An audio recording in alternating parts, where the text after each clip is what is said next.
I get no kicks from champagne. Mere alcohol doesn't thrill me at all, but I get a kick out of you. Ba ba ba ba ba ba ba ba.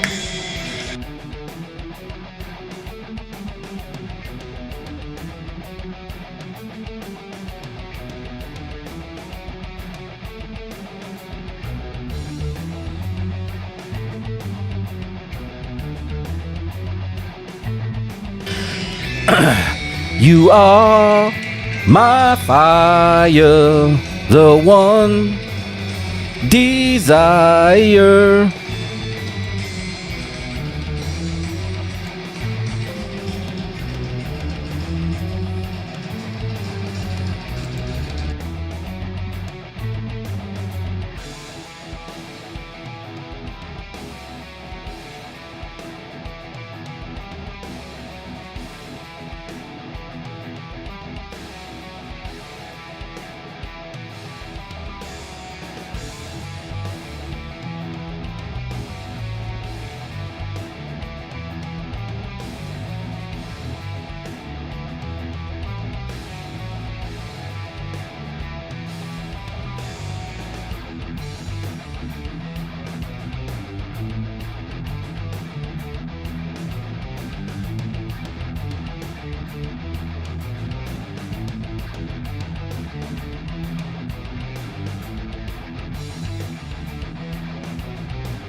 See some bounce.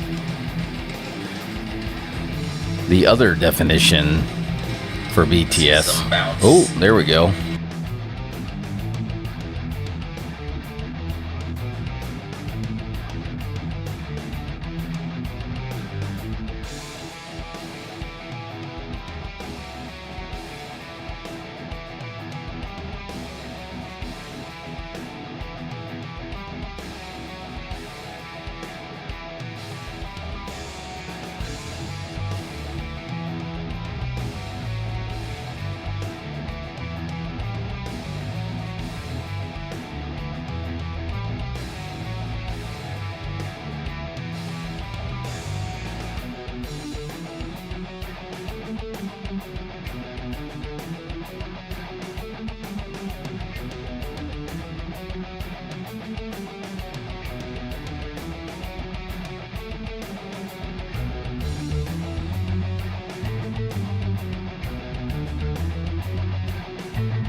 be.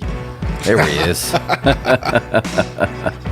But yeah, I mean, it's nice when we're not a slave to the clock and we don't know what day or time or day it is.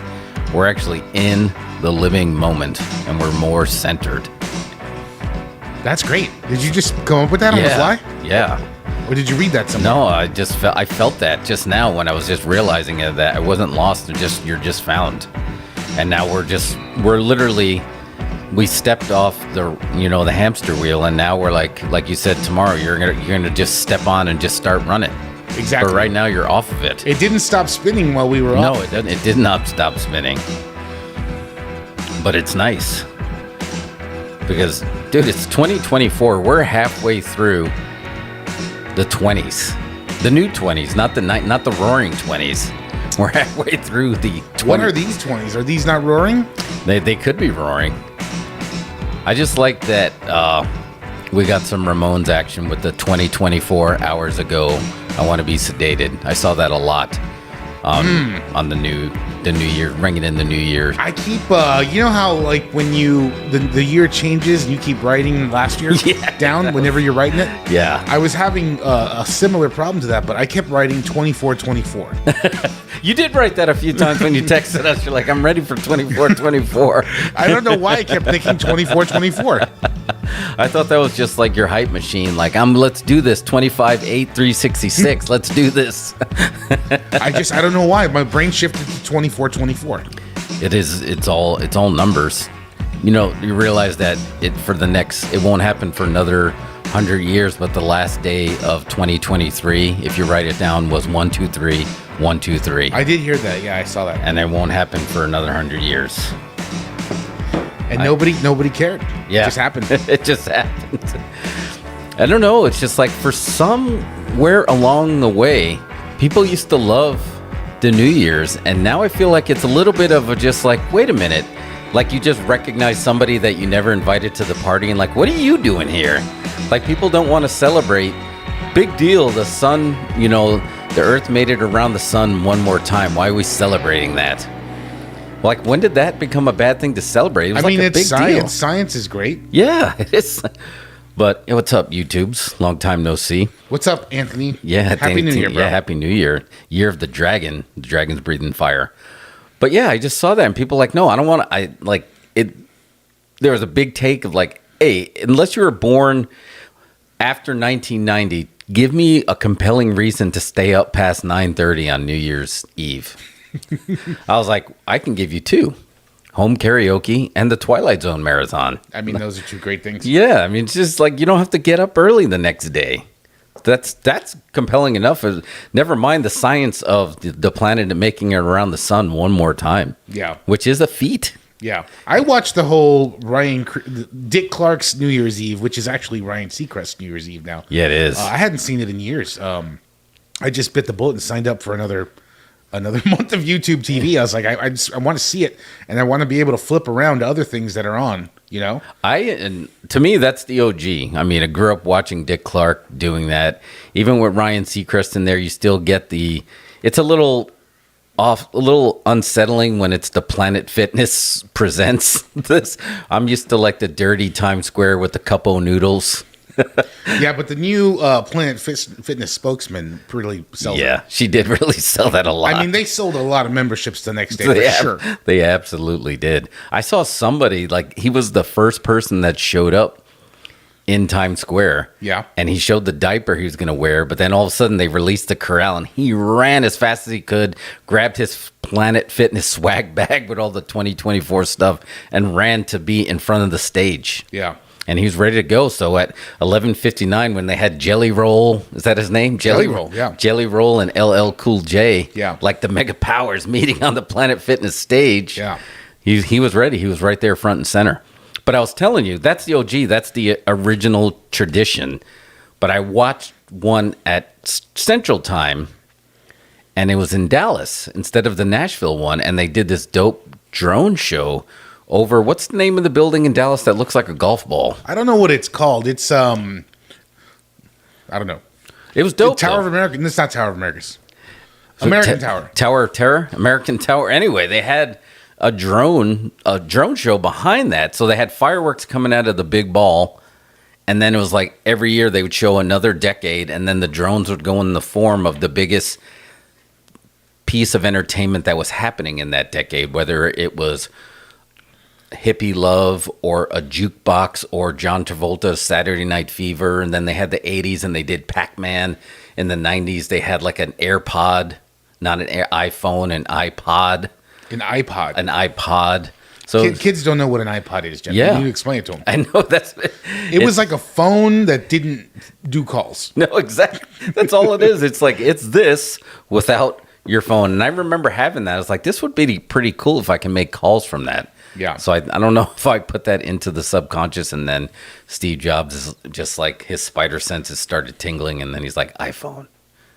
But yeah, it's been a year in 2023. But I was telling you earlier, I don't even want to look back. I just want to move forward.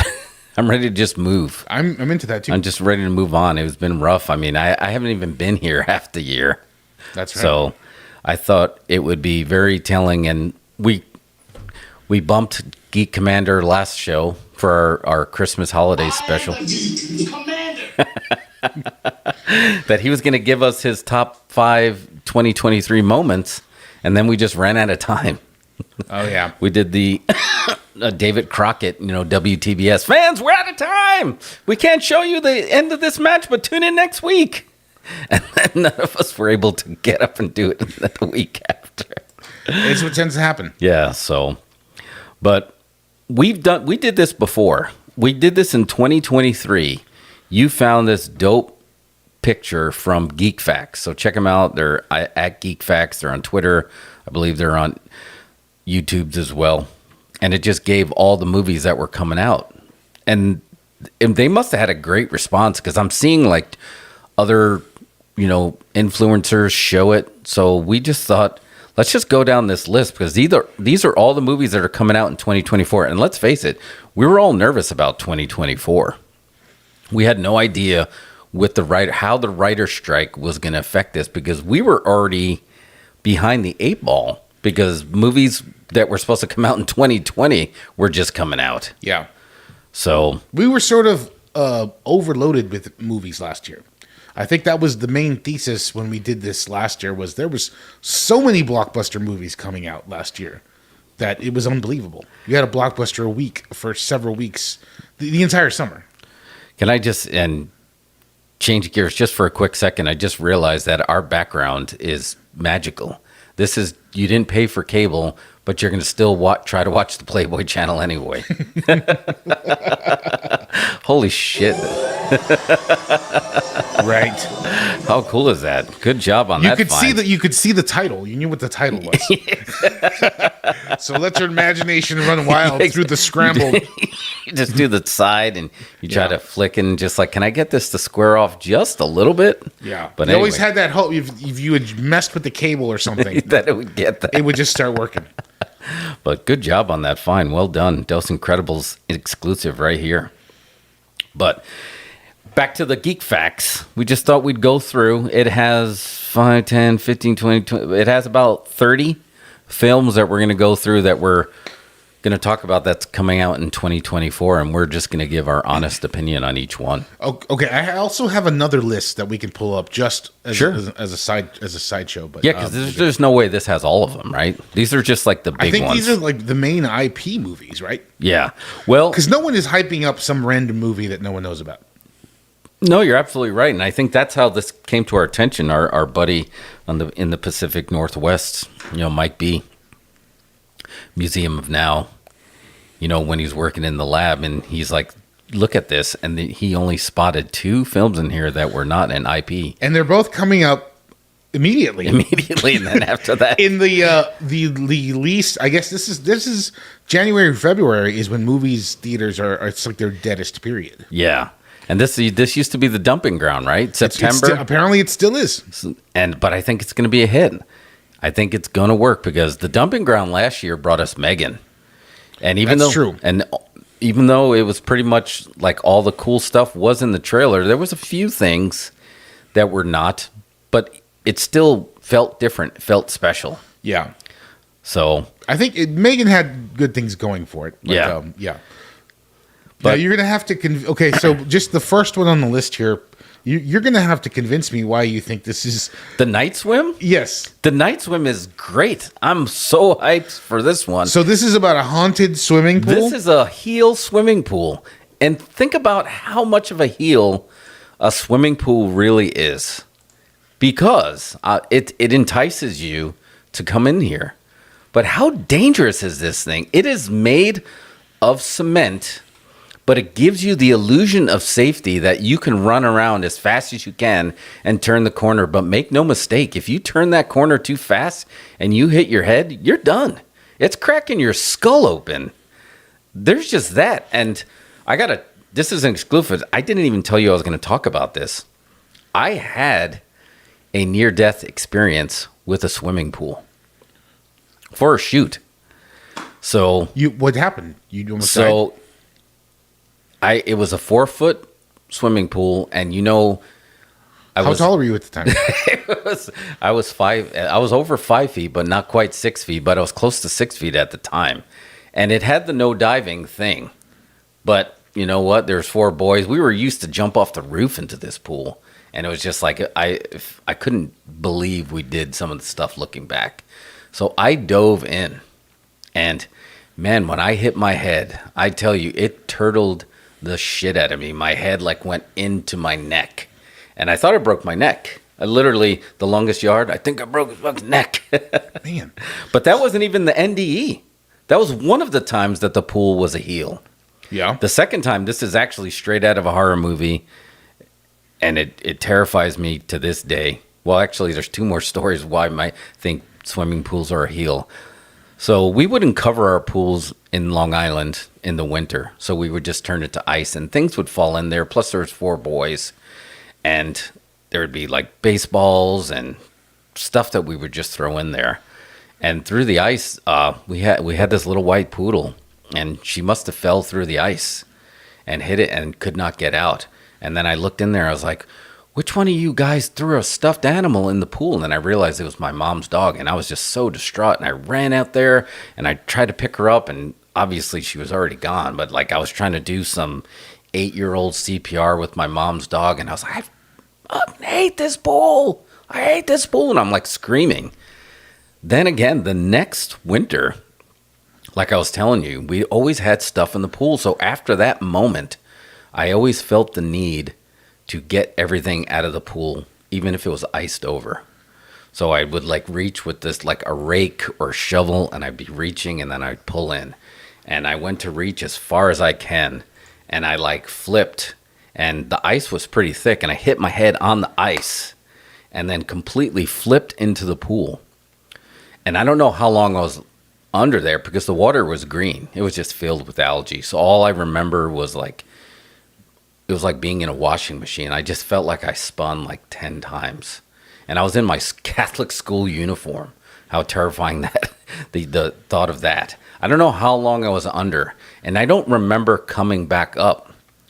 And then the next thing I know, I was hanging outside of the pool, over the edge. And I looked up to the side of the house where there was nothing. It was just a white image, but it turned into a mirror. So I looked up, and I saw my reflection of myself hanging over the side of the pool. Literally, somebody must have just took me and just put me on the side of it. And then there was a glass door there, and then my mom just came out, and then she's like, what the hell are you doing in the pool? And I have no idea how long I was in there. So that was just Wait, who might have pulled you out, though? I don't know. This was a public pool? No, this was our pool in the backyard. So how would somebody have pulled you out and you wouldn't know who it was? I don't know who did it. That's the thing. I have no idea. I would just remember spinning, and my head hurt. I wasn't bleeding, but I was knocked out. I don't know how long I was knocked out. And I remember spinning. And then I was just draped over it, and I looked up, and then my house, which was just white shingles, turned into a mirror. And I just saw myself, and I was just in shock, what just happened? And then my mom just nonchalantly just happened to come out and look. She's like, what are you doing? Get out of there. And then I had to go out there and explain to her. I was I fell through the pool. I fell through the ice. And, it's a 70s mom. So she was pissed. Yeah. You just did a Grindhouse double feature story time here. Like you could have, one of those would have been fine. You got back-to-back Frozen Dog and Unsolved Mysteries Pool Rescue. Oh, who pulled me out of the pool? No, this was like that was like a beyond belief fact or fiction kind of thing. I know, and I mean, it was 100% shoot. I had no idea, but like those two terrifying. What do you think happened? To this day, I don't know. Like if I look at it, like back then, you would lean on the guardian angel, like it's not your time to go. Yeah, so I mean, if you were in a Catholic school uniform, especially, they just drench you on somebody took the size, like I can't believe he did this, and just dropped me on the side and then walked away. Yeah, but like if it was like, now looking at it, it's like if this is a simulation, somebody press pause, and then like you had these two things that came out and put me there, moved out, and then hit unpause. What's up, Mike? You missed Jeff's two horrific pool stories just now. One involved a frozen dog, and the other one involves a guardian angel. So I don't know. You're gonna have to rewind the podcast. Yeah, it was a near-death experience where my house turned into a mirror that only happened because I was unsuccessful in saving my mom's toy poodle from drowning through the ice. All leading up to this is why, to me, pools have always been heels. And on top of that, after watching Jaws, have you ever imagined, like, what if somebody just like flew by in a helicopter and dropped a shark into the pool? Like, you'd be done. Like, or a snake was in the pool, or an alligator was in the pool. To me, it's just like pools are the heels that you don't expect to be heels, because everyone thinks they're just nothing but fun in the sun.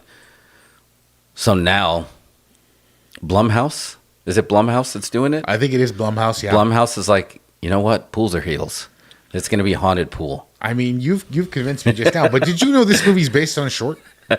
No, I did not know. Yeah, I was just Googling, and I was like... Anthony put a pool that are high heels.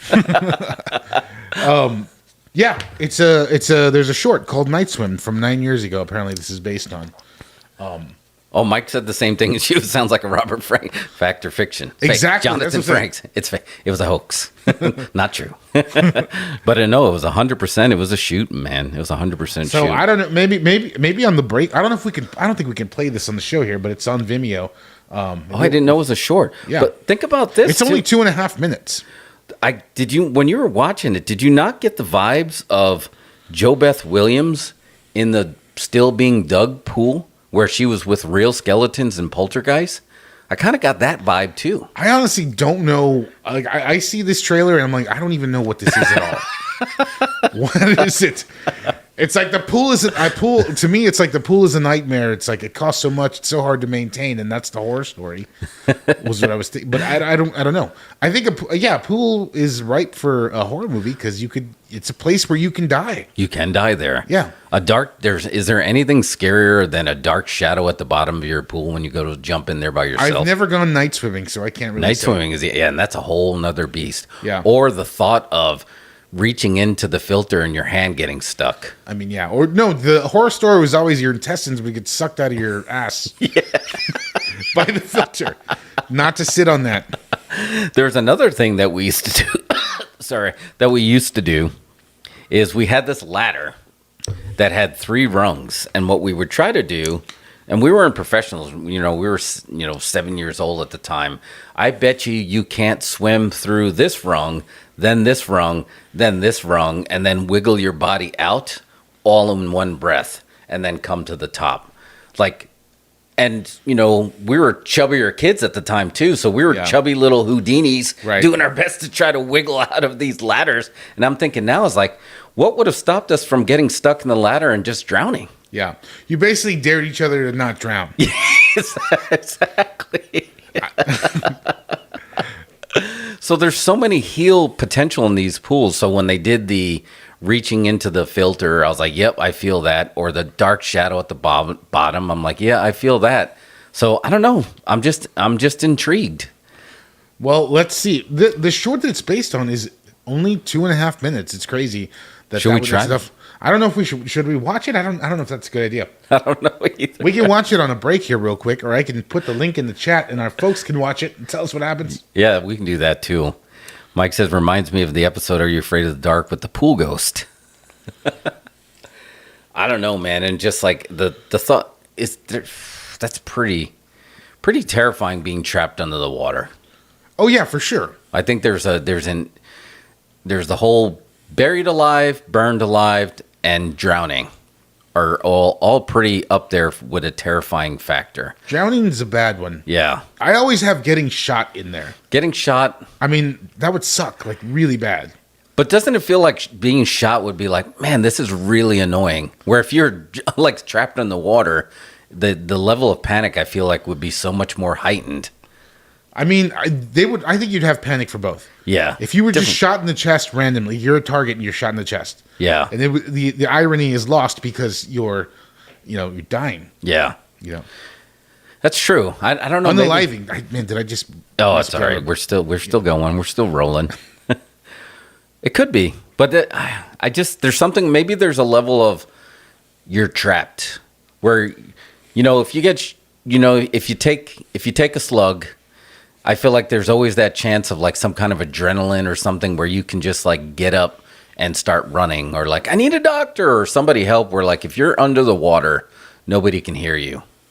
That's another thing. Like nobody can hear you scream. That was the whole thing with Alien, right? In space, nobody can hear you scream. Nobody can hear you scream. Like that's what lifeguards teach you, right? Like a true drowning thing isn't this like flailing arms and splashing. It's just like nothingness. So, and that could happen. It doesn't have to be in the ocean. Forget it. I think the level of being terrified if it was in the ocean, forget it. It's like it's through the roof compared to a pool. But I'm intrigued. Like, okay, how are you going to contain this in a 9-foot body of water where if usually you're not by yourself? Are you sold now on Night Swim? Maybe still no. I've got to watch the trailer again. I mean, I might go see it. I mean, I will go, honestly, like, I will be likely to go see it because it's an original premise, one of the only 2 original movies on this list that they're dumping in January. So I'm not sold. I don't know what it is, but that's enough to intrigue me to go and say, what is this? A big surprise in January. Yeah. I could do that. So, Mike, we were working off your list, and we were just going to go through one by one, and that was the first one. The second one comes a month later. And this was one, you told me that you try not to watch trailers outside the movie theater, and then luckily I happened to see a trailer in the movie theater that I didn't see on my computer or my phone. And that was for Argylle. And I had no idea this movie was even coming. This Matthew Vaughn flick. And then I couldn't like make heads or tail of it because you're in the theater getting ready to watch what you're going to see, but then all of a sudden you see Henry Cavill, you see John Cena, you see Bryce Howard in there, and I'm like, the cast is different. You got Sam Rockwell in there, and I'm like, what is happening here? And it instantly pulled me in, and I had that moment like of you saying, see, that's what I mean. If you watch this in the theater, your hype level is going to be higher. Yeah. So, are you a fan? Matthew Vaughn, I like Matthew Vaughn. I think he makes good films. I'm not a huge fan of the Kingsman movies. Those weren't really my favorite. I love other stuff he's done. Layer Cake. Really good. Yes. Trying to think of others, but I am a fan of his. I think he's a great director, and I want to see what he's done. He did Kick-Ass, right? I think... no, he didn't do Kick-Ass. No, he did the first Kick-Ass. That's right. Oh, yeah, the first Kick-Ass, yeah. Which I do like Kick-Ass. Those were good, too. Yeah, it looks good. I think it's going to be great. He's the one that successfully kind of did the prequels of X-Men, right? He did the First Class, and that kind of got people buzzing a little bit. He did the first X-Men reboot. Oh, and then he did Stardust and Lock, Stock, and Two Smoking Barrels. No, he didn't do that. That was Guy Ritchie, but he might have produced or wrote. Oh, maybe he was a producer in there. Yeah, but he's in that same kind of like group of those British indie director guys. All right, but yeah, I'm excited to see this. And he did Tetris, Mike. Is that right? Did he do the Tetris movie? Oh, that wouldn't surprise me because that was freaking fantastic. So that doesn't surprise me at all. That was so good. Well, I mean, I'm into it. It's got like, now look, this might just be a fact of being around too long and seeing too many movies, but the vibe I got automatically, I don't know if connected with you, is Romancing the Stone. This is Romancing the Stone. Yes, it did, right? Because she's an author. Right. That's right. She's an author, and she's created this character who's like awesome, and now she's saved by adventure guy who is cooler than the guy she made up, kind of thing. Yes. It's pretty much that, right? Man. Now, that means nothing to a young person who's going to go watch this, never saw Romancing the Stone. I think that movie's only available on, like, 8-track. You can't even get it anywhere. What great cover art for that and Jewel of the Nile. That was back when, after they made Indiana Jones, and it was like, let's make movies like that. Yes. Richard Quartermain, he had one too, right? Yeah. Any Romancing, that's the vibe I got. I bet it'll be good. It looks great. I like the cat. I like the weird diversity of that cast too. Like I feel like they were all over the board a little bit too. Yeah, and I kind of like that when you have the people that don't necessarily match up or they shouldn't be in this film, and they're in there at the same time. And the last time I think that kind of happened was with Brad Pitt and Leo DiCaprio in Once Upon a Time in Hollywood. Yeah, that was what you said for Tango and Cash, that's like sometimes it's too much and it doesn't work. So I'm really curious. It worked for, Brad and Leo. Will it work for John Cena and Superman and Peacekeeper? Wasn't Sam Rockwell the lead of that movie? Yeah, I think it's going to be more. I didn't see Cena in it. Cena's in it, yeah. Oh. Well, Sam Rockwell's doing he's getting that lead opportunity to be a lead. He was almost Iron Man. Well, did he? And then they booked him for the heel instead. Yeah, he was one of the top choices if they couldn't get Robert Downey. He was next. Is there? I mean, there's just so many movies that Sam Rockwell did make it in. I mean, so these near misses don't surprise me, but yeah, he steals the show a lot. I mean, obviously he stole the show in Galaxy Quest, right? And which was just an ensemble. He was great in, I don't know if many people have fond memories of Charlie's Angels, McGee's Charlie's Angels. It was, like you said, it was a different time, so I kind of do. And I definitely do of Sam Rockwell playing that just cool dancing heel. In Charlie's Angels? In Charlie's Angels. He was the swerve in there. The second one? The first one in 2000. Oh. Okay. That's right. He was the rich guy, and then he just had the swerve in there. Yeah, he was great in Confessions of a Dangerous Mind. Oh, yes, the Gong Show. Yeah, he was fantastic in that. He's excellent in the first Teenage Mutant Ninja Turtles. Oh, he was in that. He's in that. The Green Mile was the first time I remember. Oh, yes, he was in the Green Mile. What about Moon? I really liked Moon. Moon was really good, yeah.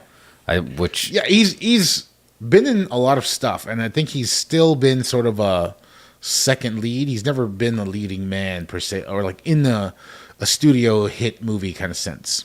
That he hasn't busted through, like you said.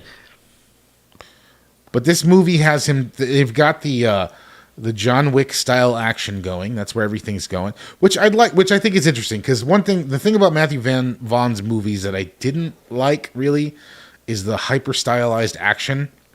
That just kind of, I've lost the taste for that. I think they're going with the more grounded John Wick style stuff. Yeah, which I think that'll work better. Unrelated.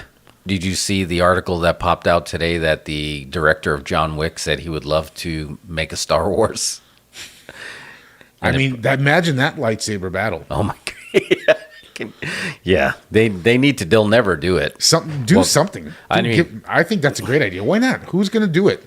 Kathleen Kennedy. Yeah, she wouldn't do it. But if they did that, holy smokes! Can you? Yeah, like you said, that lightsaber battle. Yeah. Would be like nothing you've ever seen before. It'd be 2.5 hours of just lightsaber fighting. Everybody would have 2 blasters, and the blasters would have clips because Yeah, you'd have to throw them to the side and reload, I guess you could charge them with batteries. I don't know how blasters actually work, but they'd add all that. Stop and charge, and then you choke them with the charger. Maybe that would be doing it. That's a whole other show, though. So yeah, that's gonna. I think that's gonna do really well. I know The King's Man, which was like the prequel to The Kingsman, came out in February, and it didn't have as good of a reception as the other ones, but it was also a weird time when it came out. So I feel like they're trying to put Matthew Vaughn, as like the February guy, kind of like Nolan's like the July guy. Matthew Vaughn's like the February guy. But I think this will pull people in because I feel like it has appeal to men and women. I mean, sadly, the reason this is in February is because they can't explain it with a single wordless image. Yeah, exactly. You know what I mean? Yeah. It's like you look at the poster for Argyle, and it's like you can't tell what this is. No, people have no idea. So it's just not what studios are comfortable pushing. Yeah. But it's right there around holidays, so you might be able to it could be date night. It could be. And I encourage people to go watch it. We should go see it. Yeah. I'll go see it. I'm going to go see this and Night Swim because it's an original idea. And these are the only two movies on this list. We got to warn you that IP-based. From here on out, there are no more original properties. Which is crazy. From here on out. But then again, that's not all the films coming out, by the way. No. There's other ones that you got to dig a little bit, do a little bit of digging. But also in February, they're going to drop Madam Web. What do you know about Madam Web? You saw the trailer, right? Absolutely nothing. I've never read a Madam Web comic. It's like, it feels to me like when you go to the flea market and they've got the action figures and it's like it's not Spider-Man. You know what I mean? Yes. It's like something else. Spider Guy or Spider cut. What is it's somehow Spider-Man adjacent. Yeah, it is. Yeah, she is a character in the Spider-Man universe. This is Sony's third attempt for their spinoff with Venom, which was successful. Morbius, It's Morbin Time, was not. And now we have Madam Web who's in it, Dakota Johnson, right? And it's like some kind of, I don't know much about Madam Web. I always thought she was like an older lady, but it had something to do with the multiverse behind the scenes attaches like spider webs are like the different timelines, and she has a way she can see. It's Madam Time. It's Madame Time. Yeah. And so I don't know. I literally don't know what to expect with this film. Expect me not to be there.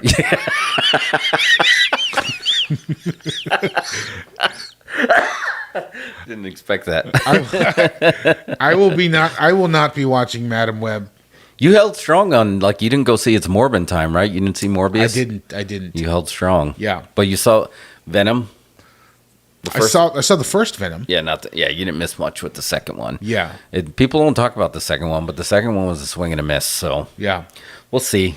What do you think Sony's just like, although, you know, the whole narrative before was like Sony needs to come to their senses and go to Marvel, but I liken it now to, you know, when you're on your plane, you're supposed to pull your mask down first before you help somebody else with their mask. Yeah. Marvel's trying to put their mask on right now. Yeah. They can't necessarily help Sony right now because they're trying to figure out to get out of their own mess. Well, I mean, what do you mean by that? Well, just right now with the whole the Kang the Conqueror thing is kind of complete. You're talking about Marvel? Yeah, they're kind of where Sony, like, we know that Sony is the only success Sony's had since Tobey Maguire was the one that they worked with on Marvel. Yeah. They didn't, I mean, I don't know. I think Venom was just, people were happy to see Venom on screen, but it could have been a way better Venom. And then Morbius should have worked and it didn't. So they're already in trouble. And Marvel's trying to fix themselves so they can't help Sony right now. Yeah. Well, I think part of it is they just have to crank out Spider-Man content or they lose the rights. Yeah. Just one of those things. And it shows. So here it is. This is a Spider-Man related movie. Somehow, I think it's going to have Uncle Ben as a young man or something like that. Yeah, I think it is going to have. It's fine. It's just like expect me they're not just to be there. grabbing for any IP that they can use to build into something. They're just chucking Hail Marys out there, you know, to just try and land something. Because the thing is, Venom the first Venom is not really a Venom movie. It's just some weird, funny movie that worked somehow. You know what I mean? I don't think they nailed Venom. They did not. The movie just worked. Yeah, they didn't nail it by any stretch. Movies will be watched mostly on airplanes. It's true. This is part of this discussion. It's the sad state of movies in 2024. I put this on the preview. State of the Film Union 2024. You're just a captive audience on the plane. So like, okay, well, I guess I'll watch this. I can't go for a walk. Well, I have no internet. I can't do anything. I guess I'll have to watch this movie. It's true, man. What is going to, just imagine the future here, not in the near, not too distant future. Like Running Man, like whatever Running Man was from the 80s, like just imagine we get to there. How is anybody going to be able to pay attention to a movie? You think a person raised that has TikTok and a phone their whole life is going to be able to sit through a movie? Yeah, no. An entire film? And movies just keep getting longer. Yeah. So I don't know. They have not gotten the memo. Like, maybe you should shorten this up a little bit. Yeah, shorten movies up a little bit. Just shorten it up and give a bunch of creators like $500,000, and that's just as big of a gamble as giving one film $300 million. Split it up against a bunch of creators, and I bet you one of them is really going to break out. More than likely 10 of them are going to break out and make your money back. Yeah, but they're never going to do that. Like, that's just, again, the wrong people have the right jobs now. Real quick, I just want to add in, because I know we're moving on to the list. There's also the Mean Girls remake coming out, which is not on the list. Yeah, well, not on this. No, it's not, because this is just like the comic book stuff. You got the Book of Clarence coming out, which looks interesting. That one does look interesting. It's like a biblical comedy with the Keith Stanfield. But can we go back to Mean Girls for a second before you jump on that one? Because I am interested in seeing that one. Yeah. What the hell? Is this a sequel? Or are they remaking this? And I told you, I just saw they're having a Broadway show about it too. Like, what is this? Isn't it too soon to be remaking Mean Girls? That's funny that you asked. I just figured this out myself. This is the movie of the Broadway play. Oh, really? Yeah. So they're not showing it in the trailer, but there's going to be songs all over the place in this one. Oh, I was so confused because I was confused as well. I was like, how can they just remake Mean Girls and have the same actors in it too? I was like, is this Mean Girls the next generation? But it's the exact same story. It's not. It's actually... So this is the Broadway play being made into a movie. Because Liz Lemon's the teacher in both of them, right? Yeah, and the ladies' man is also still in. He's still the principal. Yeah, I'm not surprised he's still around, especially around all those young girls. Oh, man. But the Book of Clarence, that is one that should get a little bit of a shout out. That's cool, man. I mean, I'm interested. I'm intrigued. That's something. Remember biblical comedies? They made those for a while, right? Yes. Yeah, the History of the World Part 1. Yeah, that was always. Yeah. Like when Mel Brooks is at the last dinner. The Last Supper. That's right. And did you know that there was 15 commandments before that? And then you found out there was 10. I mean, you had that. You had like Life of Brian. Life of Brian, yeah, that was another one. That was really good. But anyway, so I'm interested to see that. That looks cool. So there's other stuff coming out, folks. Support these movies as well. Find your way to the theaters to see these other movies. And here's one. You got The Beekeeper coming out with Jason Statham. Yes. Surely you've seen that trailer. Yeah, that's another January drop, right? Which I guess you could say that's sort of an IP because Jason Statham is an IP. He's his own IP. Yeah, it's a Jason Statham movie. He makes pretty much the same movie every time. It hits close to home if you've ever had your grandmother that said, "Hey, I opened up this email. Is this bad?" Yeah. And then he goes, I mean, I guess that's a pretty cool premise to come up with a reason for Jason Statham to get to the very top. It's more of the John Wick effect, Yeah. John Wick came out and they killed his dog, and that's basically sets off the entire 5 movies worth of John Wick. And so they're just shooting for that premise. It's like his grandmother got hacked. And then we cut later, it's like Beekeeper 5, and he's still taking out these. Oh man. Yeah, well, I will watch that. They hacked his grandmother. Okay, and then there was another movie coming out Surely you've seen the trailer. Well, I don't know. You haven't gone to the movies that much, right? Have you seen the trailer for I.S.S.? Oh, I have. It's like the space station, international, and then war breaks out on Earth. Yeah. That looks good. I want to see that. That'll be interesting. Yeah. I'm still a little, I ain't gonna lie, I'm still a little shook from Leave the World Behind. Like you said, it felt like a TV show, but it felt pretty real. So I felt a little shook by it. Yeah. So I know when I.S.S. You always wondered that, right? That feels like a Twilight Zone premise. Like when you're in space and then all of a sudden everything below you is gone, what do you do? Yeah.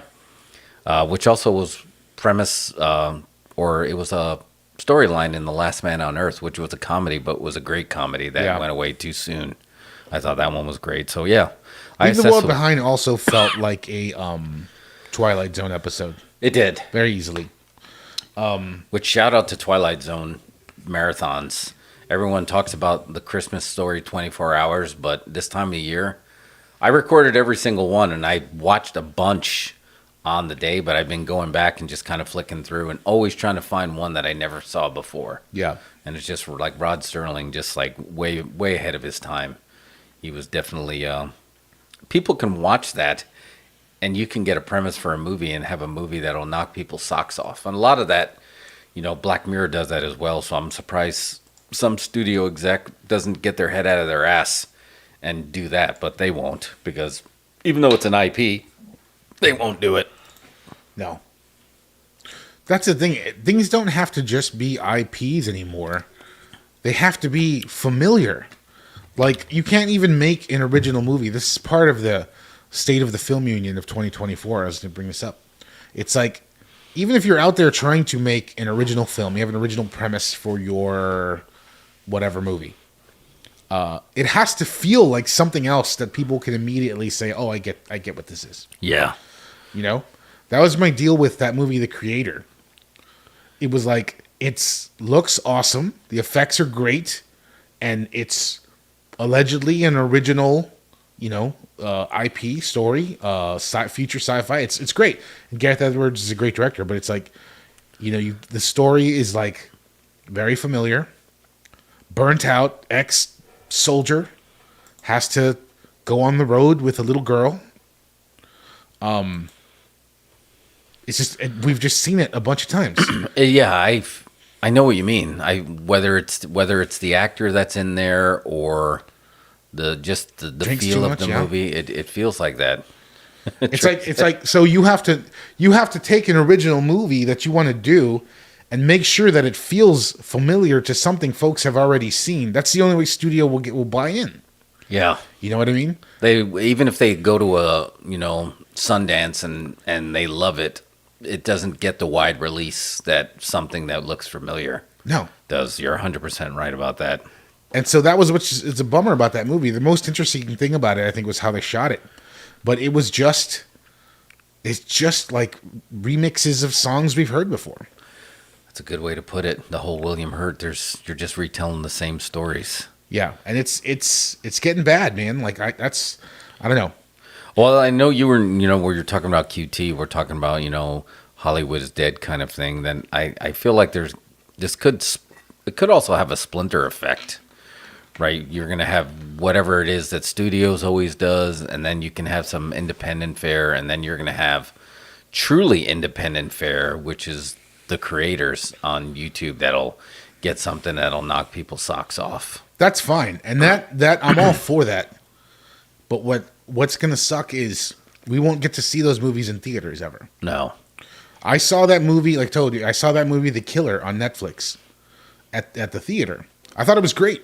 I loved it. But I can't say that I would have liked it as much if I saw it at home first. Yeah. I think you're right. No, there is something about being in the theater that made it feel special. We'll talk about it when we talk about Michael Mann, that I definitely had a little bit of film jealousy that you got to see Thief, which we only got to see it in home theaters. To see that in an actual theater, it was pretty... Alan was doing all the Michael Mann. It makes it feel special. It just makes it feel special. And the whole... People aren't afraid of distractions at home anymore. And maybe you are too. I'm still afraid that I can't watch something at home without being distracted because I know I have the ability to pause it and go get something. And that immediately takes you out of the moment. Yeah.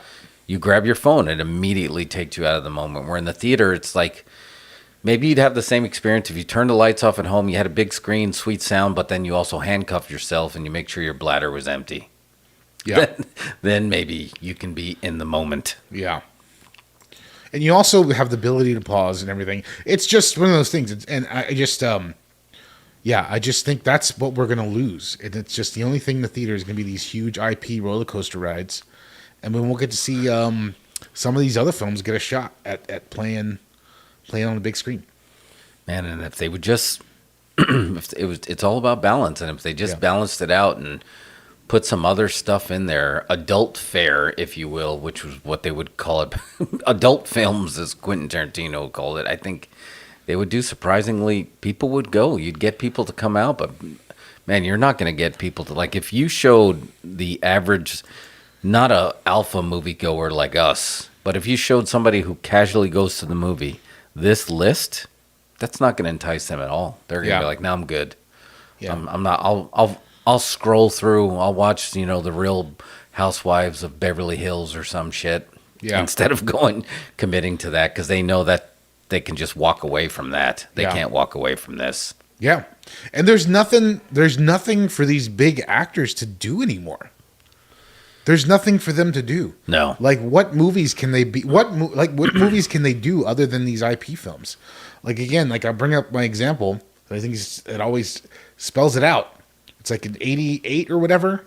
Biggest movie of the year and best picture of the year for the Oscar was Rain Man.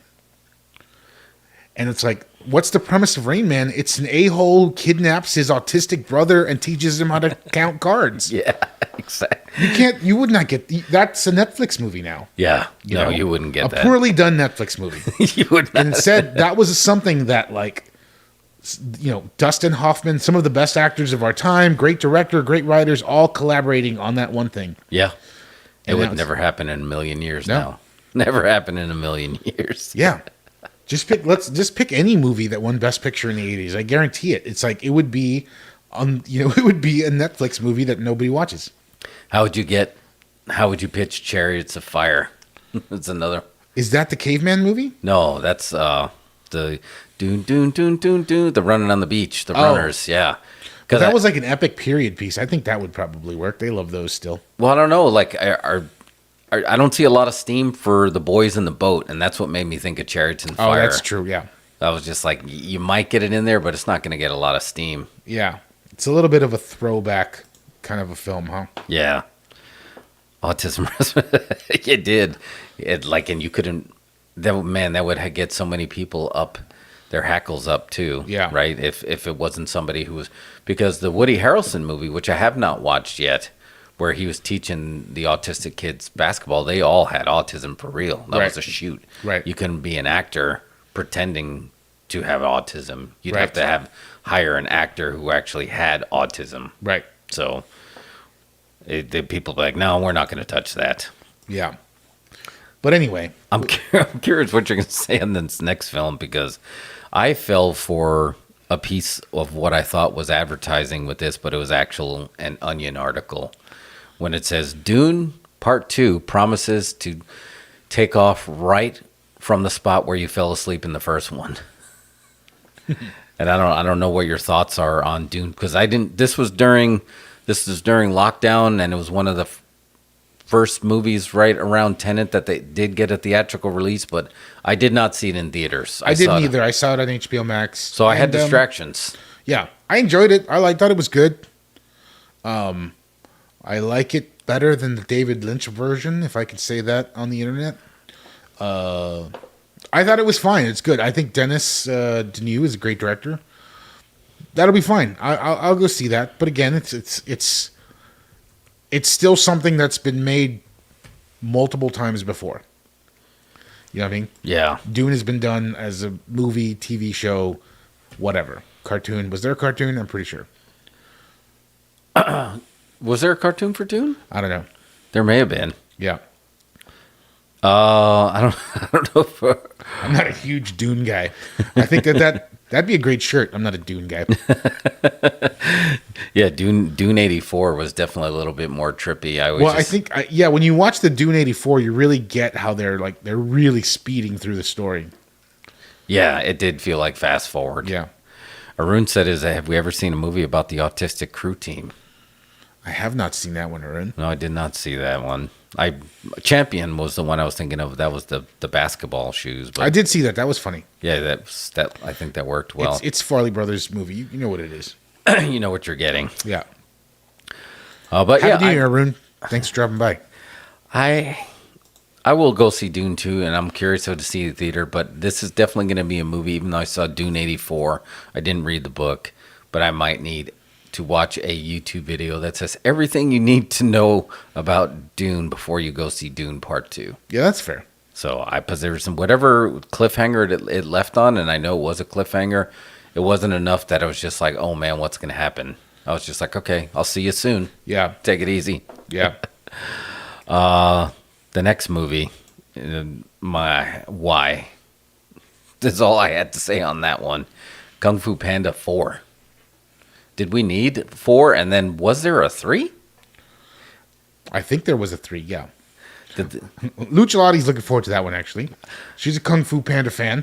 Really? But yeah, the first one was great. And I had vague memories of the second one, but I didn't know there was a 3, much less a 4. You know what happened with a lot of these shows like this? Similar to what's happening with Marvel. With the advent of streaming, they started having like these shorts and spin-offs of the same characters showing on shorts and streaming, to the point where I couldn't tell what came from the film and what came from the show. It kind of like shrunk the characters a little bit, right? Do you feel that? I don't know. I never saw any of the Kung Fu Pandas. I don't really. Yeah. I don't know. I mean, I imagine the first one was great. Yeah, I imagine first one was really good. Yeah. I mean, it's a cartoon. They can do pretty much as many as they want. Well, and it's got Jack Black, like Mike said, he's bankable animation because of Mario Brothers, for sure. Right? You know. Oh, you bet your sweet Bippy he's going to do a song in this one. Oh, you know he's going to. And did you see the big news with Jack Black? And he had a Minecraft for Dummies, and that's how he did his announcement that he's going to be in the Minecraft movie. Oh yeah. When they tell me they're not, they're like, well, if Jack Black did that for Mario Brothers, what is he going to do for Minecraft? Yeah. So we'll get a Minecraft song too. I mean, that's the thing. He's got that going for him. I think he's just bankable now in a video game film. Yeah. There's no. He's always been such a. What was the name of the movie where he got his arm blown off? That was like the first movie that I really remembered seeing him in, and that was when he was still kind of like a side character actor. He got his arm blown off? Yeah. Tropic Thunder? No, it was before that. It was before he really became big. I'm trying to think if it was even before Mars Attacks when he got disintegrated. I don't remember what he got his arm blown off. Yeah. It was maybe a Bruce Willis movie, and they were testing like a bazooka or something. But anyway, he always just had this. He had the it factor, and you knew he was going to be big. We're going to have to find that, or if you see it in the chat. I'm looking that up here. What is the name of the movie where Jack Black got his... He was like an arms dealer, and he's like, you want to test this bazooka, and they tested it, and they blew his arm off. For $100. The Jackal? The Jackal, that's it. The Jackal. He was in The Jackal, yeah. But he just still always had that, like you knew this guy was going to be something. I mean, even as a kid, he was doing ads. He was like in some Nintendo ads, right? There you go. Mike got it now, too, the Jackal. Yeah, he was in Nintendo ads, right? He was was it the Power Glove? Did he? I don't remember. I'd have to look that up, too. But yeah. I love that he was in a Nintendo ad, and now he's making video game movies. Yeah, what a charmed life. Like, he's done well. How exciting is it going to be? And he really knows how to use Twitter, too, or... somebody that works for him really knows how to use Twitter. That's usually how it goes, yeah. But, Kung Fu Panda, whatever. I mean, it's crazy that it's part 4. But, we're also getting Saw 11, so what's... Yeah, exactly. What's the big deal? What's the big deal at this point? How exciting, and we'll talk about the Oscars in a little bit.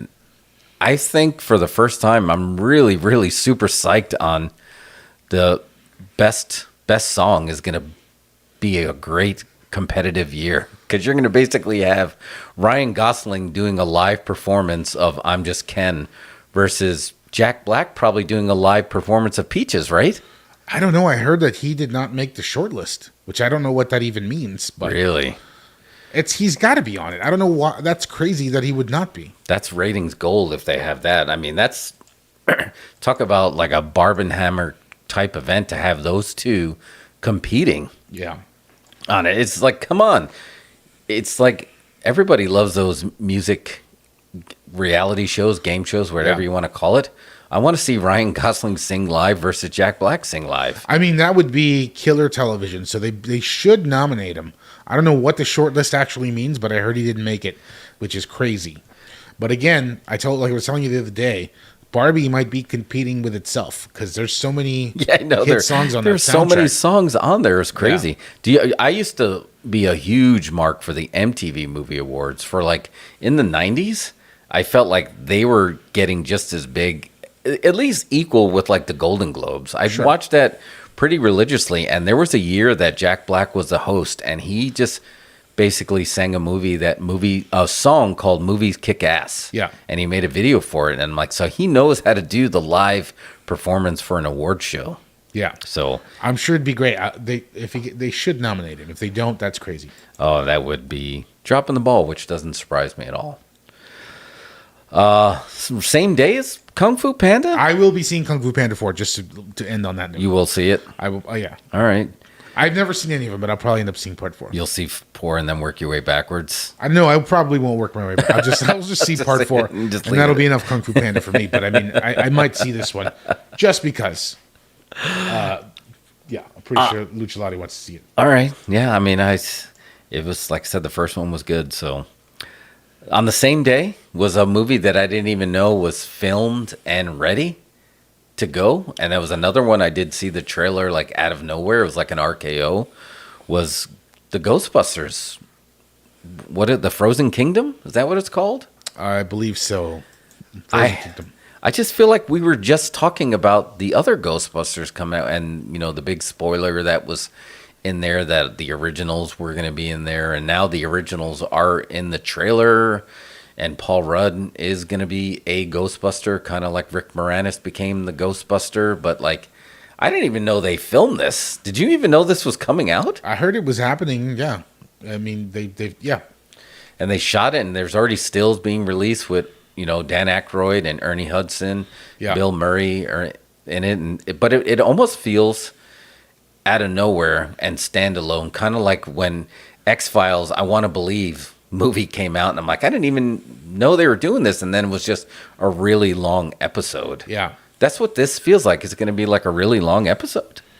I don't know. Here's the thing. The trailer was really good. I thought the trailer was great. Ghostbusters. What is this? Ghostbusters 4, 5? I don't know. Does the girlfriend is the girl Ghostbusters canon? I mean, let's just go in terms of how many Ghostbusters movies they've made. Right? Okay. If that's the case, this is Ghostbusters 6, 2, 3, 4. Yeah, no, 4 or 5, right? So this is Ghostbusters 5, right? Yep. And then the Ghostbusters cartoon, and then before they nailed down the IP, they had the fake Ghostbuster cartoon. Yeah. Yeah, Hollywood does fumble the Ghostbusters bag, but I think there's a reason for that. I think this is my take on Ghostbusters is the first movie was a complete accident. Yeah. It was just an accident that movie even exists. It was like an insane script from Dan Aykroyd, who's like, for a shoot, obsessed with the occult, right? Yeah.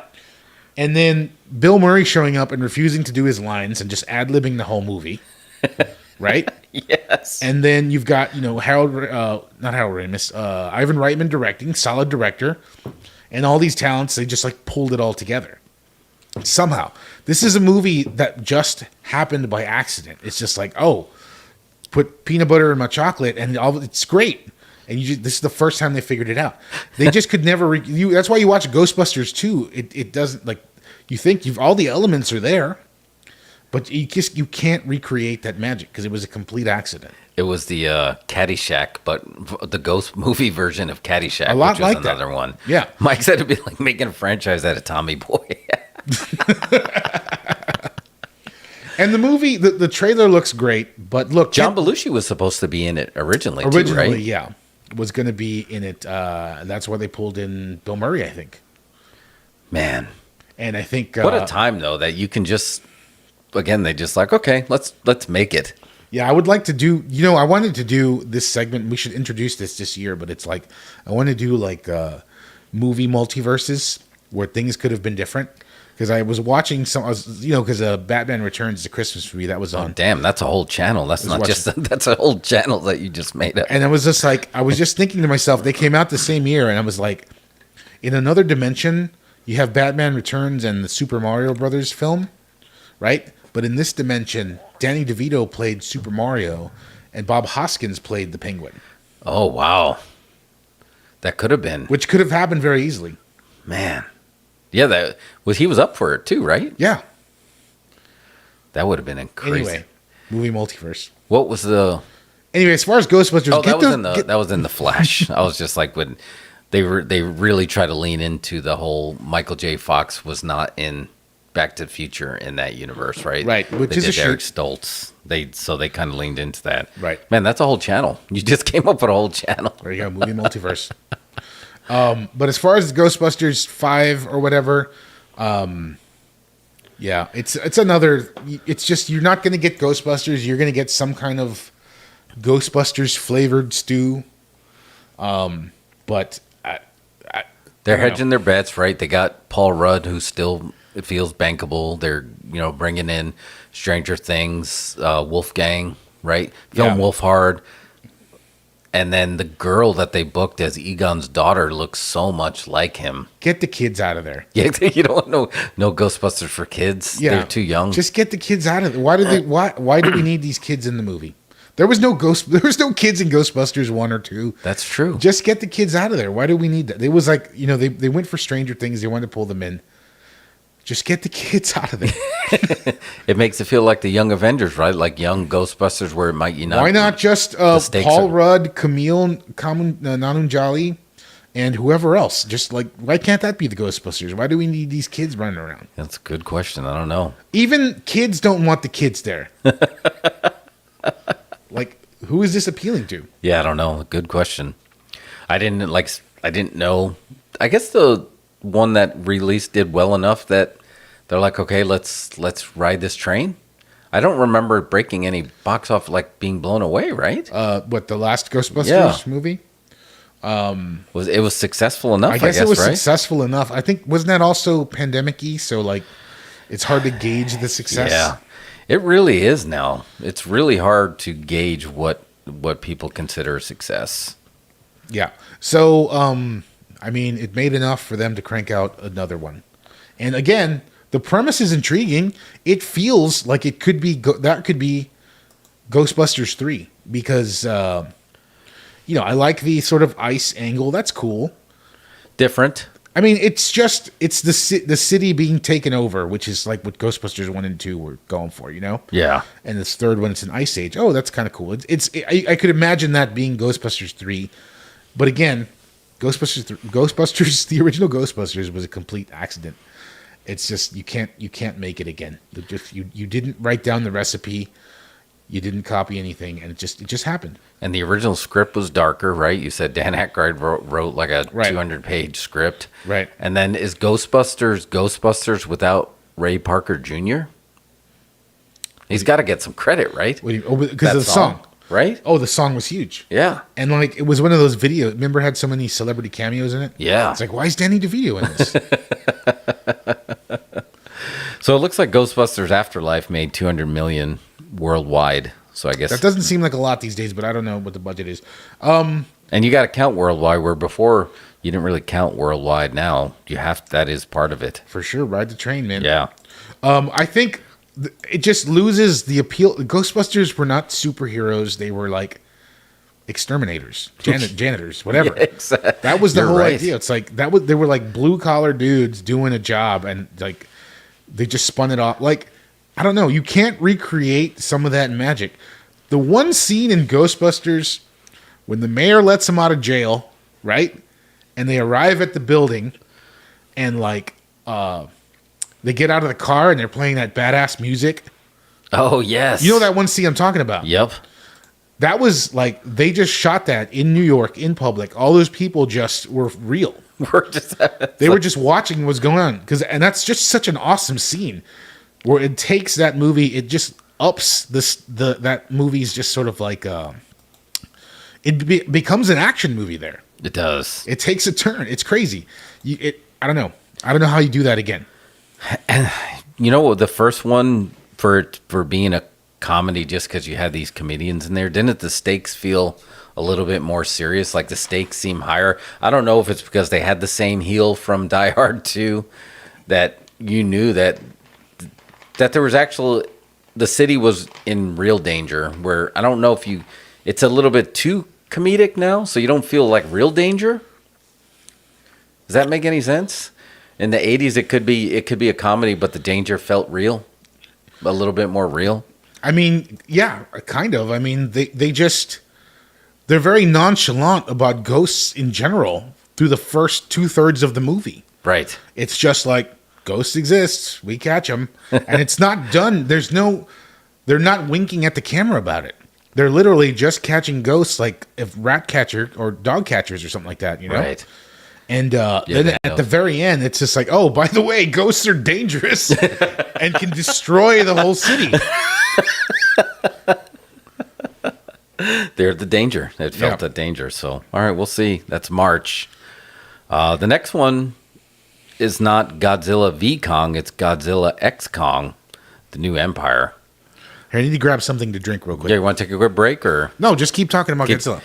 So, I started watching the Monarch show on Apple TV. So if you didn't know, check it out. It was an interesting premise because you had Kurt Russell and his son Wyatt Russell playing the same characters over a time period, and it's good. It's good in the sense that I'm interested and I'm curious and I'm kind of going along for the ride, but I keep forgetting that it exists and I have to go back and catch up on some episodes. Yeah, and I'm kind of starting to feel this now with this whole monster universe, the new one, because I don't know, I just felt like it didn't get the reception, and Godzilla v. Kong should have been way bigger in my mind. But that's when the versus movies weren't working, right? Remember, one of our most popular videos on here with, coming out at the same Batman v Superman and Jason v Freddy. Like, this should have been bigger, and it didn't come out as big. So I was actually surprised that they even did this. And then, like Mike said... You're talking about Godzilla versus Kong? Yeah. Also a pandemic movie. Yeah. Day and date release on HBO Max. Yeah. So that the timing of it, and now the timing of it is Godzilla at -1 did bonkers box office. I mean, it's a huge hit. Yeah. And it's completely separate from this new universe they're creating, and it's going to cause a little bit of market confusion. So, but this one is like underground, and it's like a baby Kong. So, and then they got that guy who's in it. I can't think of his name. He was in the Eternals. They shouldn't make it feel like a comedy. I want to feel danger. Yeah. Even when you were a kid, you didn't start laughing at Godzilla until you were older. But when you were younger, you felt a little bit of danger. Yeah. Because it's just like he could just step on a bunch of people and it's over just like that. Yeah. I mean, they shouldn't be joking about this. Yeah. And it feels a little too jokey for me. And I'm a huge mark. I've always pulled for Kong. I loved even Kong, the second one in that monster universe when they went to the Skull Island. I dug that.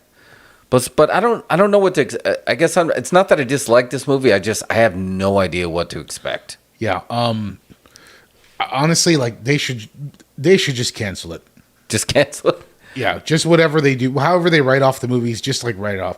Godzilla -1 is so much far and above any other Godzilla movie made in the last 30 years or whatever. A movie that does Godzilla as a shoot. You know what I mean? That's what we need. And it's Godzilla's terrifying, and he steps on people. Yeah, he does all that. Respect Godzilla. Yeah, and like the only thing that interests me about this movie is I'm a fan of the director, Really liked Adam Wingard coming up as an indie director. He really he paid his dues. He made some great stuff, and he finally broke through to the studio system, and he's getting to make his Godzilla. So I have faith in that. But this does look like a giant toy commercial to me. Yeah, and unfortunately, like you said, if the director is going to having respect for the director, also, but I don't want these monsters to feel smaller, and they feel smaller, like size wise. I feel like they're like, well, we got to make them feel a little bit smaller to make it feel relatable. And I'm like, you don't make Godzilla smaller, you don't make Kong smaller. They just feel smaller. Yeah. And there was that great gif of how the team up of Godzilla and Kong running together next to each other like Avengers Assemble. Yeah. I don't know. I feel like they'd always be more like frenemies, like they'd be punching at each other and punching ahead. I guess I never thought that Godzilla would run. It never occurred to me. When I saw it, I was fine with it. But after seeing Godzilla -1, I'm just like, no, he shouldn't run. Yeah, he doesn't have to run. Shouldn't run. Shouldn't be running. That was the great thing about Jason. He never had to run. Yeah. Why is he going to run? He's going to get you eventually. Yeah. That's the danger. Kong can run. Kong can run. They don't both have to run. Yeah. So we'll see. I just don't know what to expect. I'm not saying I'm not going to see it. I'm probably going to see it because I'm a mark, but I just don't know what to expect. I'll probably go see it because I'm a fan of Adam Wingard, and I'm glad that he's I'm glad that he's making this film, and I have faith that he's going to put a spin on it. Hopefully that'll make it unique. Yeah, and it won't just be whatever cannon fodder. I hope so. I hope I'm like pleasantly surprised. Like, but see Godzilla -1. Oh yeah. I don't know if it's not rentable yet. But definitely, everybody's talking. I mean, that's like it could. I mean, I wouldn't be surprised if it got nominated for like best foreign picture. Really, it's really good, dude. I liked it better than Oppenheimer. Yeah, people are. Everybody who's seen it has absolutely loved it. Like, absolutely loved it. So. Yeah. Next movie in May, which this is strange. So with all the strike debacle, they don't have, like, the first week in May was always the launch of the summer movie season. And then they start even leaking into like that last week, April. Now we're not really getting anything because of the strike until May 17th, right? And a big movie. And this movie doesn't feel like an IP, but what you were talking about earlier, it feels so familiar because it's Ryan Reynolds in the If movie from John Krasinski, What is that? If is the Ryan Reynolds movie where he goes back and he finds out that his imaginary friends were real, but they're all like these giant, very animated looking characters. It's a family movie for sure, but it's Ryan Reynolds. So it feels like Ryan Reynolds when he was like in the Adam Project, or it just feels very familiar when you see it. It's like Ryan Reynolds if he was in Monsters, Inc. Oh, so this is John Krasinski's new movie. Yeah. Okay. Yep.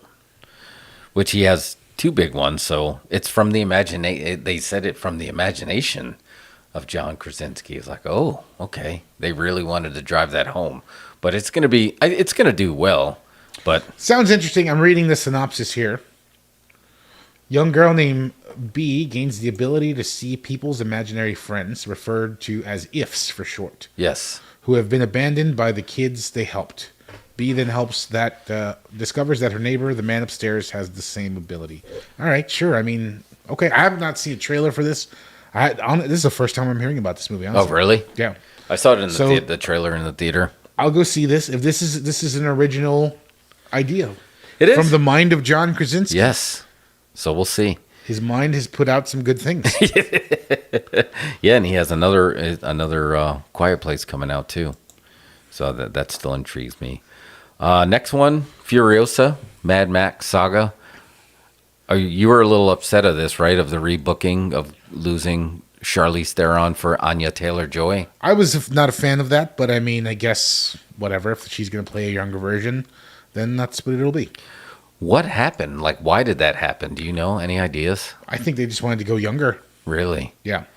That's a shame, but just because Charlize did so well in that. Yeah. Right? And she But I love, at the same time, I also love Anya Taylor-Joy, so I am curious. Chris Hemsworth gets to stretch his chops a little bit too. He's not even recognizable in that. And remind me, was that last Fury Road? Didn't he not have a script or something? Like he was kind of just winging it? He doesn't write scripts. George Miller doesn't write scripts. Right, that's what I thought. Yeah. He doesn't work from a script. You think it's going to have the same type of vibe? It looks like it's more CGI driven than the last one. And a lot of people were upset about that. I don't know. I mean, I'm fine with it if it works, if it looks okay, I guess. But it doesn't. It definitely doesn't look the same. I don't know. I don't know what this movie's going to be. I definitely like that whole diesel punk universe. Like, I'm a fan of that stuff. It looks almost too stylized for me. Like, I feel like I would like it to be more grounded, but I'll probably see that one. Yeah, I think you have to see it, and that's Memorial Day. I'll see that one. All right. I'm excited. I mean, just to see George Miller. I will watch Mad Max Furiosa. Furiosa Road? Yeah, that's what it should be, right? Yeah. Furiosa Road. I'll be there. All right. This one I'm torn on because this was another one. Like, where have I been that I'm missing all these movies that are coming out? I had no idea they were making another Planet of the Apes. And this one's going to be Kingdom of the Planet of the Apes. Trailer looks good to me. I mean, and I like the whole premise. I like the idea that the original trilogy and now King of the Planet of the Apes, which takes place 300 years after the last Planet of the Apes that we just saw. Yeah. With Caesar. It feels to me, I'm going to just call this out now, like this movie is looping back around to the original Planet of the Apes, and this one will end with the spaceship landing. I'm here for that. If that's what they do, I'm here for it because that's what it feels like to me. I think that's probably what's going to happen. I'm predicting it now. And that's pretty, to me, it's just like, I'm a huge mark for, at least I remember watching the first three a lot. I didn't watch any of the series, but did you remember on Quentin and Roger's podcast, Video Archives, and they were doing a best of movies, and it was like one of the episodes of Planet of the Apes that they put in there as like one of like a best film. Yeah, I remember that. Yeah. Like I do remember the animated series and the show, but I distinctly remember Planet of the Apes, Beneath the Planet of the Apes, and Escape from the Planet of the Apes. It started to lose a little bit after, like the thread a little bit after that. Yeah. But Planet of the Apes for me was one of those things where I could not identify one from the other. As a kid, I didn't know what was what. Yeah. It was just Planet of the Apes, you know? So it was just one of those things. I never like seeked it out. It's one of those things that was just on and you'd watch. Yeah. You know? Whatever Planet of the Apes movie it was, or the show. Yeah, no, they all did start to bleed together after a while. It was just like, is that Roddy McDowall? Is that Roddy McDowall? Is that Roddy McDowall? You kind of felt that a little bit. Yeah. But then when they had, Andy Serkis, when, his rendition of Caesar's and the whole Ape Together Strong and the way that kind of jumped around, I really loved the first one of just like the birth of it. Like the birth, that's going to turn out that it is the birth of the Planet of the Apes, of like where it all started. So if they tie that all together and if that's where they're going, that's good. And I don't know where the Tim Burton version with Marky Mark sits in this whole timeline, because now you're like, why did they even do that one at this point? Yeah, I would like to, maybe I should go back and watch that. But the other ones, you feel real danger. Like you feel real danger. Yeah. I mean, the trilogy, what is the Matt Reeves trilogy? Fantastic. Matt Reeves, yeah, really good. We'll see how this is. You could go either way. I think we need to really get back. My opinion, I think movies are very much defined by the director. Yeah, it makes a difference who's directing the movie. And Matt Reeves, he's great. Went on to be great, and now they've got kind of a new guy doing it. So let's see what he comes up with, I guess, It looks like he's keeping the same vibes, but to quote Mario Pena, directors matter. Yeah. You said it. Are you good? You want to take a break or you want to keep rolling? Oh, we can take a little break here. Just let me pull up the whatchamahoosit. All right, because that'll get us right into we'll be kicking it back off in the summer movie season when we come back right after these messages.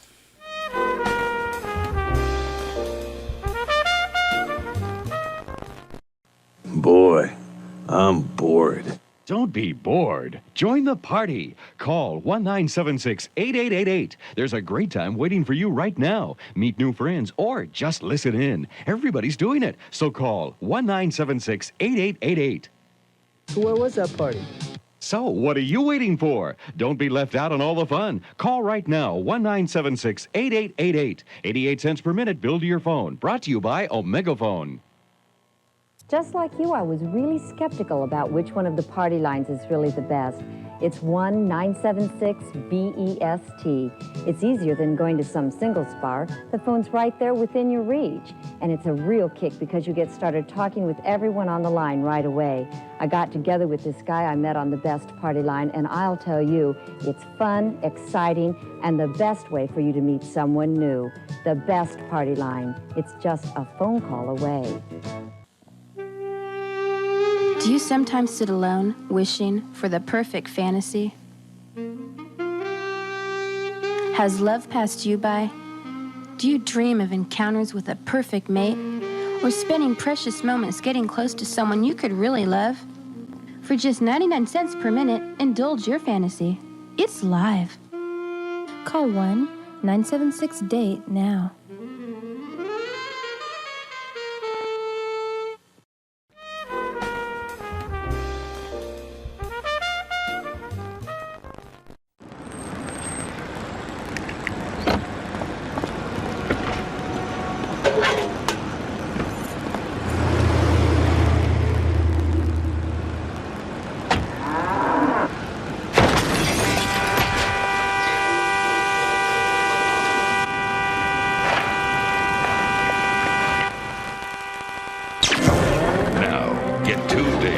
On all new releases at Rogers Video.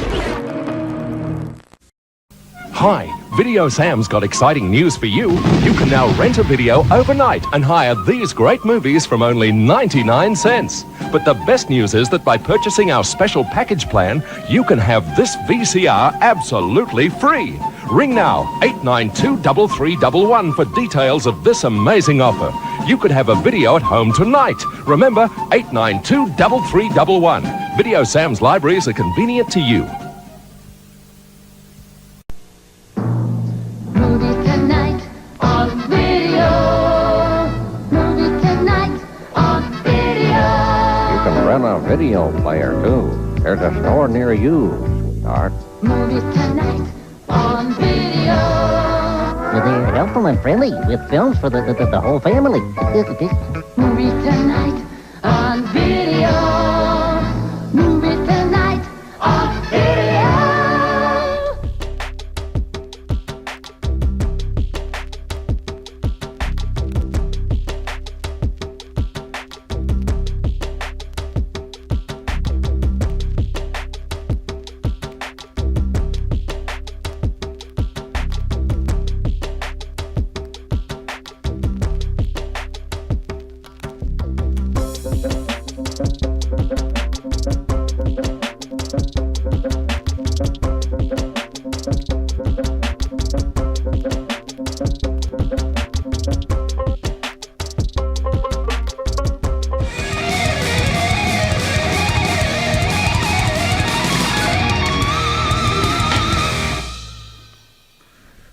Omaha!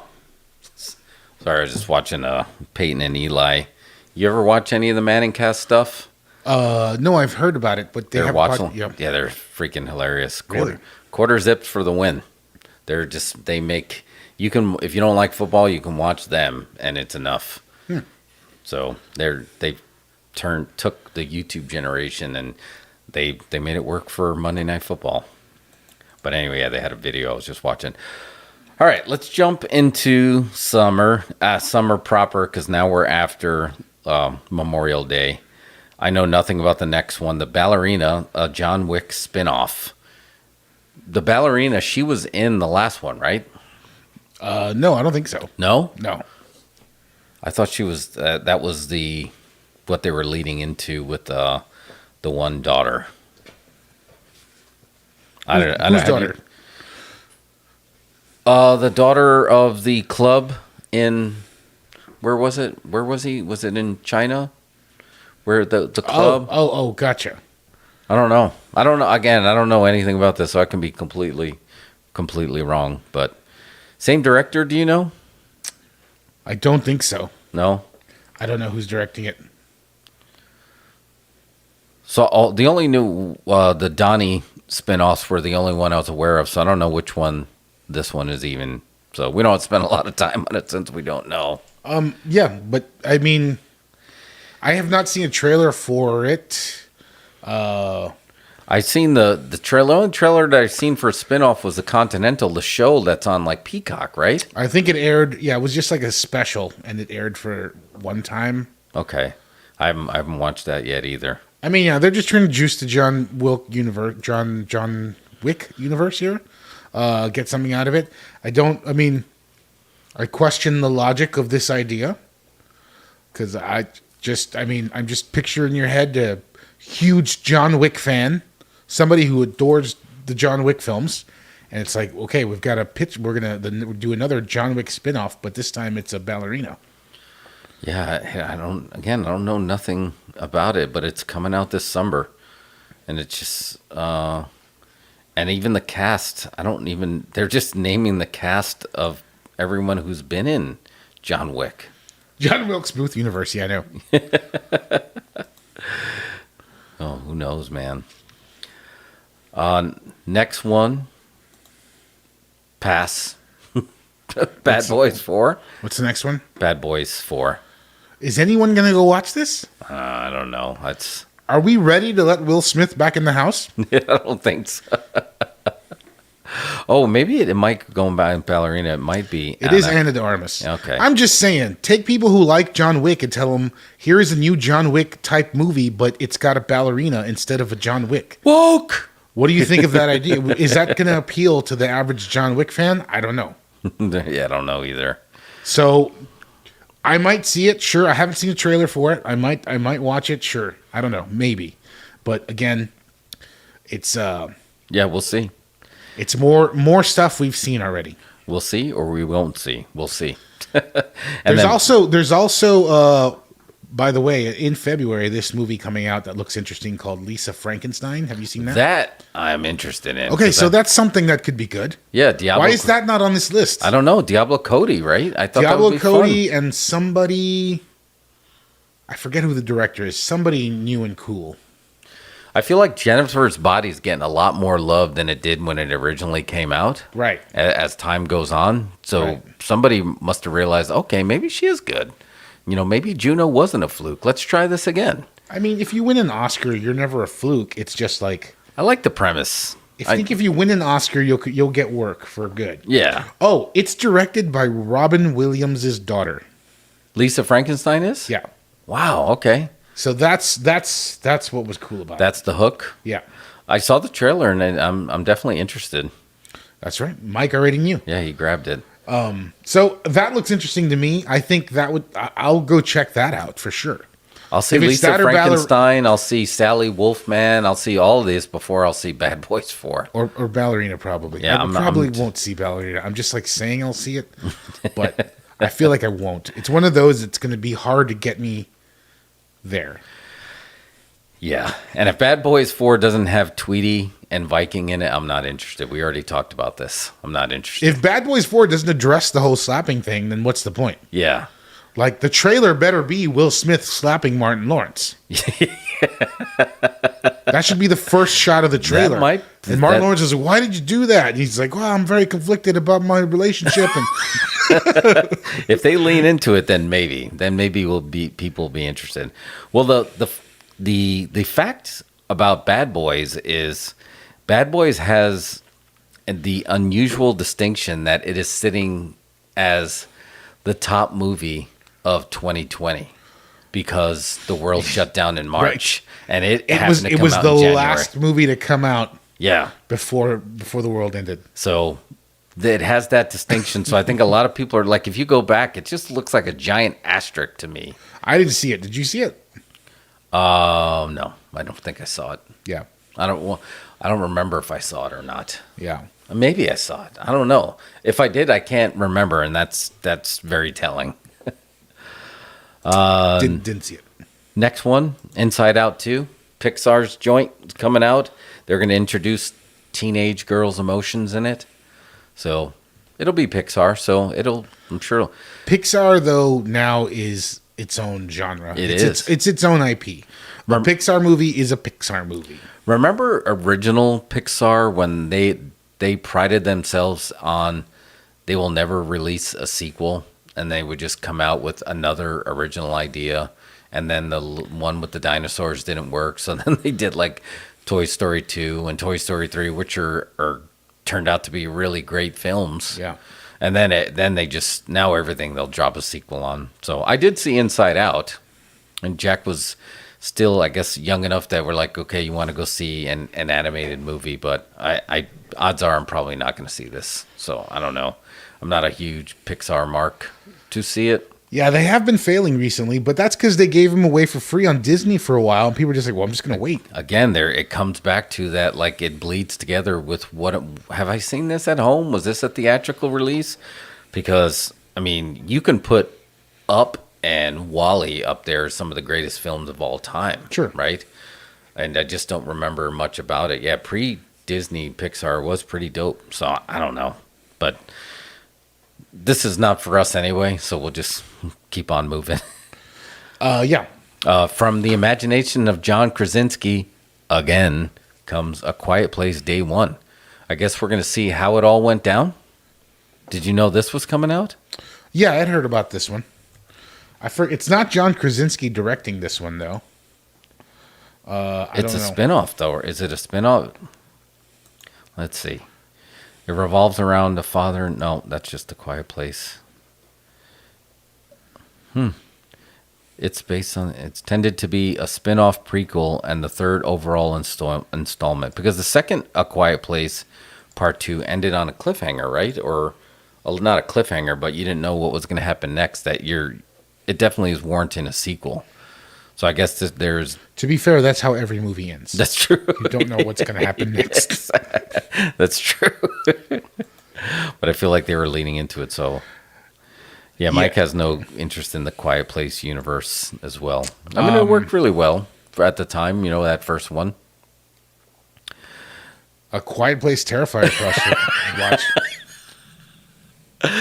Oh, man, because Art has mastered off the Quiet Place with the... That's a scarier Quiet Place. I would agree. It's just like, why do we need 3 of these? The first one I thought was clever and well done, Yeah. And an original idea. But then, okay, it's like, oh, we had an original idea that worked really well. Now let's make 50 of them. Yeah. Or 3. I'm exaggerating. 3, but 3's too many. It's just like, okay, just let's move on. Stop. Yeah. So I don't know. I guess the first trailer, when you see it in the theater, I'll have to see. Are you interested in how the whole thing went about? Because I guess didn't we see that in the flashbacks, right? Right. Well, you saw when it went down, so yeah, very possible. And plus, this is a whole new group of people. I don't know. I mean, I guess do people have interest in this universe? Are people fans of this? I don't know. Yeah, I don't know. A couple of Bird Boxes, Bird Box tried to jump on that too, but instead of ears, let's do eyes. Okay, I'm in. Yeah, do one with nose, and we'll talk. The Netflix algorithm just scooped that up. This next one, which is the big 4th of July movie, again, and this to me that's very evident of the strike, because this shouldn't be the biggest movie on 4th of July, but it's going to be, and this is similar to Kung Fu Panda's Despicable Me 4. Like, how many of these movies has there been? I think the last one made $1 billion, so they're not going to stop. But that was because it went viral, right? When everyone... Oh, but that was just actually called Minions, right? That wasn't... But the Despicable Me is where the Minions come from. Right. So I think you got Despicable Me and the Minions in this one. Yeah. People love those Minions. Oh, man. There was a lot of Minion Christmas stuff. I saw a ton of Minion... Yeah.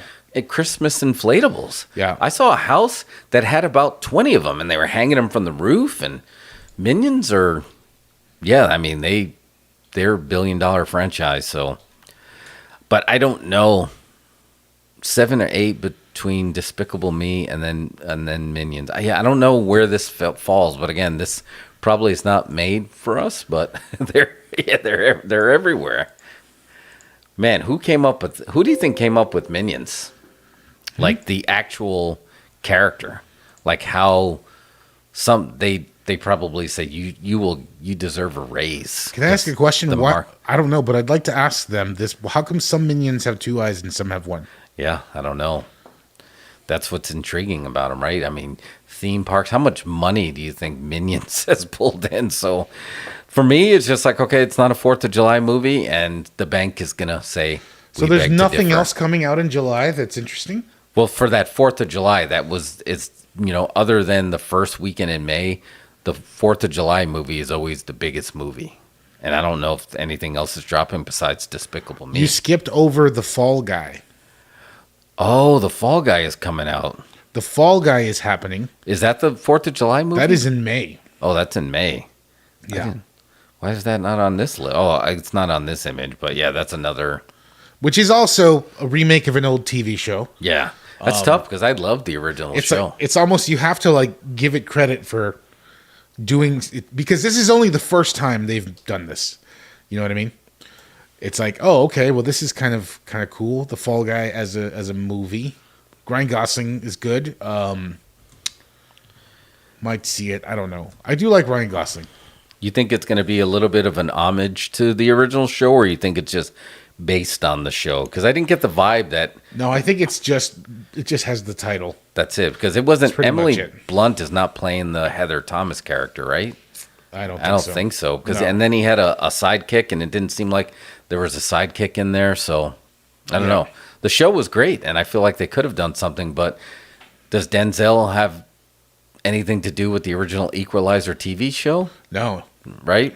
No. They just actually take the premise and remake it. So yeah. Well, the first Equalizer was really great and was, a really good remake of the show. I thought it was like origin story, but the sequels kind of spun. I do like the sequels, but it spins it off into just outlandish territory. Yeah. You know what I mean? Like the first Equalizer is probably one of my favorite movies of all time. Oh man, it's up there, huh? I mean, have you seen it? No, I haven't seen any of the Equalizers. Okay, so look, the first Equalizer is fantastic. It's great.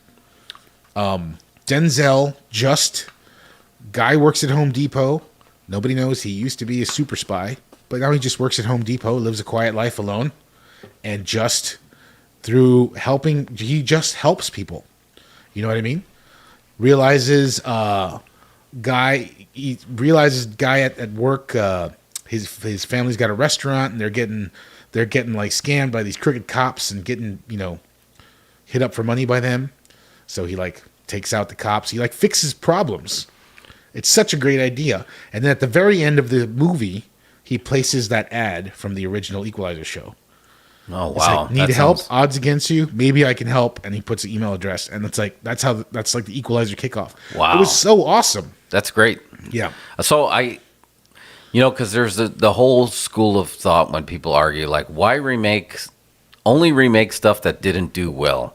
But the way you're pitching that, now I feel like I do want to see. It's just like, what if you can grab something that did well, but put a different type of spin on it, and it becomes a theatrical, bigger universe? Does that work? And that sounds like it does, because hasn't there been 3 Equalizer movies? Yes, but the subsequent 2 just get into outlandish territory. He's like a super spy and wearing disguises. Oh. It was really just, the first one was so great because he's just fighting crime in his neighborhood.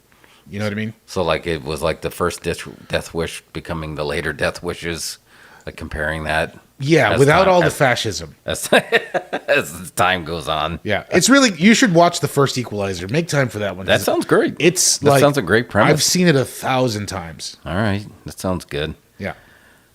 Another one that I didn't know was dropping, Twisters with an S. Yeah. And like you said, the S is for money. Who's in it? No clue. I didn't even know this was happening. I thought they pulled the ride down. Is it Jan de Bont directing? Let's see. Glenn Powell.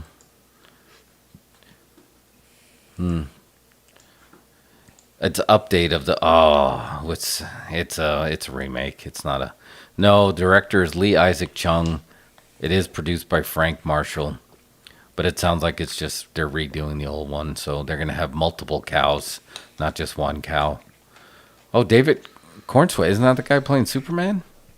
That is. He's gonna be in that too. I must have shot that a while ago. Yeah.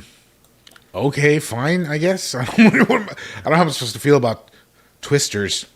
I did like the original Twister, but there's no Bill Paxton, no Helen Hunt. Yeah. The Variety said it's definitely not a Twister reboot or a continuation. Yeah. It's its own thing. Yeah. All right. I don't know. I won't be there. No. What about... when it hits Peacock, I will definitely watch it. Yeah, that definitely... It feels like a Peacock movie. Yeah. Then we get to the end of July, which is the movie that was supposed to drop in the first weekend of May, and it was supposed to kick off the summer movie, and it's going to be Marvel's only drop this year in 2024, Deadpool 3. What are you thinking? About Deadpool 3? Yeah. Are they? And they might just be calling it Deadpool. I don't know if it's actually going to be called Deadpool 3, because it's kind of like relaunching, and this is going to be... This is the first movie that's an official launch of a Fox character, a Fox mutant getting its own movie under the Marvel banner. I think this movie is gonna do well. Oh, it's gonna do, yeah. I think it could be interesting to watch. I'll probably watch Deadpool, but is this really a superhero movie? This is more of a superhero parody.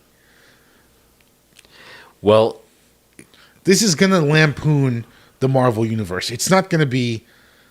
I mean, it's going to be for a shoot, but it's not. It's going to be a comedy Marvel movie, right? Yeah, I feel like it, but also the rumor is that this is going to be how they're going to say goodbye to all the Fox X-Men characters that they're not going to be keeping.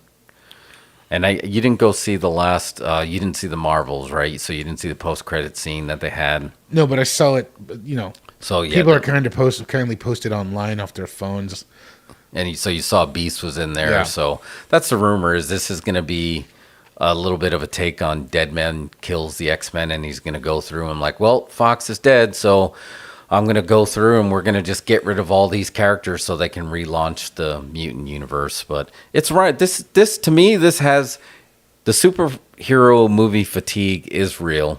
There's no doubt about it. But like Guardians of the Galaxy, this one is going to have diplomatic immunity, and I think it's going to do bonkers box office because you're going to have... It's Ryan Reynolds. It's the first time you have him in the MCU. They got Hugh Jackman to come back. You know they're going to have tons of winks and nods and cameos. The leaked footage had the 20th Century Fox logo upside down and broken in half. So like you said, it's going to be somewhat of a parody. So I think it's going to be able to exist outside of what the fatigue is, like you said, and people are just going to go enjoy it for what it is, even if he does continue on as a character in that universe. Yeah, I mean... Yellow spandex, too. Yes, you're getting Wolverine and yellow spandex, which everybody's been waiting for. Now, here's the thing. This is the thing that can be tricky for Marvel. This is going to make fun of superhero movies, right? Yeah. You see that. Yo, we know this is going to happen. Yeah. So is that going to help or help negate or only further drive superhero movie fatigue? If you're making fun, if they're going to make fun of themselves this whole time and their next movie is going to come out and it's be Captain America 4 or something, it's like, yeah, but for real, we're awesome. Yeah, I know. I see what you're saying. You definitely run the risk here, right? Because now you're like, okay, if you're making fun of what it used to, kind of like after Scream came out, you couldn't make the same type of horror movie anymore, right? This is going to be the superhero version of that. You're going to have to change the game a little bit. Yeah, that's a big risk, and so they're going to get a lot of money. But what happens after that is going to tell a tale, and we won't know because there won't be another movie because they're currently in surgery trying to repair themselves. They're back at the lab. Yeah. Trying to fix all that. They're better off that way. It's okay. Got to be gone for a bit. The next couple we can blaze through. I don't know anything about Borderlands at all. That's a game. It's a video game, right? Directed by Eli Roth. Eli Roth is doing Borderlands? He directed it. Oh, I did not know that. I don't know if they let him edit it. I heard they kicked him out of the editing, but... Oh, really? Kevin Hart is in it. Jamie Lee Curtis. I don't really know about the game. I guess maybe fans of the game. Video game movies have been doing well, so maybe that'll be it. Yeah, like the Tom Holland, Mark Wahlberg. That was a video game movie, and that did pretty well. Five Nights at Freddy's. Super Mario Brothers, biggest movie of the year. Yeah, so you're going to get people that enjoyed, now you're getting that, like, the group of, like, okay, now you're making the IPs that I grew up with, so that next gen. So you might get them. You might get the gamer. Are you going to get the gamers there? I mean, that's a big industry. I mean, it's a bigger industry than film and TV, right? Money-wise? It worked for Five Nights at Freddy's. I can't see why it couldn't happen again, but, there's definitely a market now for the video game movies. People want to see that. There's the one video game movie, that Twisted Metal, with Samoa Joe on Peacock, and I have not watched it yet. And it's got Anthony Mackie in it as well. I haven't watched it either, yeah. So, we'll see. I don't know. And that's... we're getting to the end of the summer, right? At that point, another one that I had no idea. What is Alien Romulus? That's another Alien. Now that Disney owns that, because that's a Fox property, right? So yeah, this is the first Disney Aliens. Disney Alien. So wait, does that make the Queen a Disney princess? It does. It does. I think this has been discussed. Yeah. So it's a new Aliens. It's supposed to take place somewhere in the storyline, I think between the first two Alien movies. Okay. I think that's the idea. So it's like a sequel boot. Fede Alvarez directing. Oh, he did the remake of Evil Dead. Evil Dead, yeah. Right. He's directing. I don't know. Could be good, I guess. Alien 7. They're making it feel like a standalone installment. Is that a good thing or a bad thing? I mean... Oh, yep. It's set between the events of Alien and Aliens. I'm not sure how they can do that when there's like 7 other of them. But I mean... another Aliens, I guess. I mean, sure. I mean, I don't know. Danny McBride was in the last one, right? And no more sticking comedians in there if they're going to try to be funny on purpose. Yeah. No more. I don't want it. I need to feel the danger. I need real danger. Yeah. And I think Danny McBride was a good cast, but they let him do whatever he wanted. They let him be funny. Yeah, you can't. I do buy him as a space truck driver. Yeah, that's true. He is a space truck driver. I mean, that's essentially what Alien was, the first one. They were space truckers. You're right, space truckers. That's not like my theory. That's just like, that's how facts. I think that's how Dan O'Bannon pitched it. Space truckers. I'd go see that movie. For sure. Yeah. I think this is going to fall under Madam Web. What was your quote? Count on me not being there. Craven the Hunter. Right? Craven the Hunter. I have no desire to see that. I don't even know what that is. Yeah, that's another. I mean, I do know what it is. It's like a Superman villain. Not Superman, Spider-Man villain, yeah. Sony's got 2 Spider-Verse movies coming out next year. Yeah.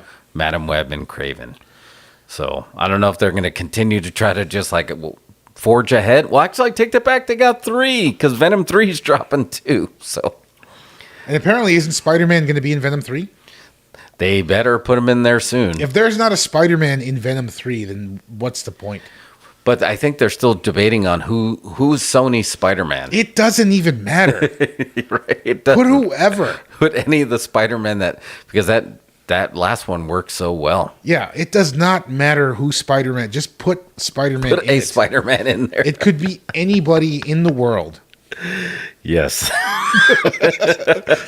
Just put a Spider-Man. It doesn't. They could just pick somebody brand new. It just shows up. Can you imagine? I think that would get more reaction than booking one of the 3 Spider-Men.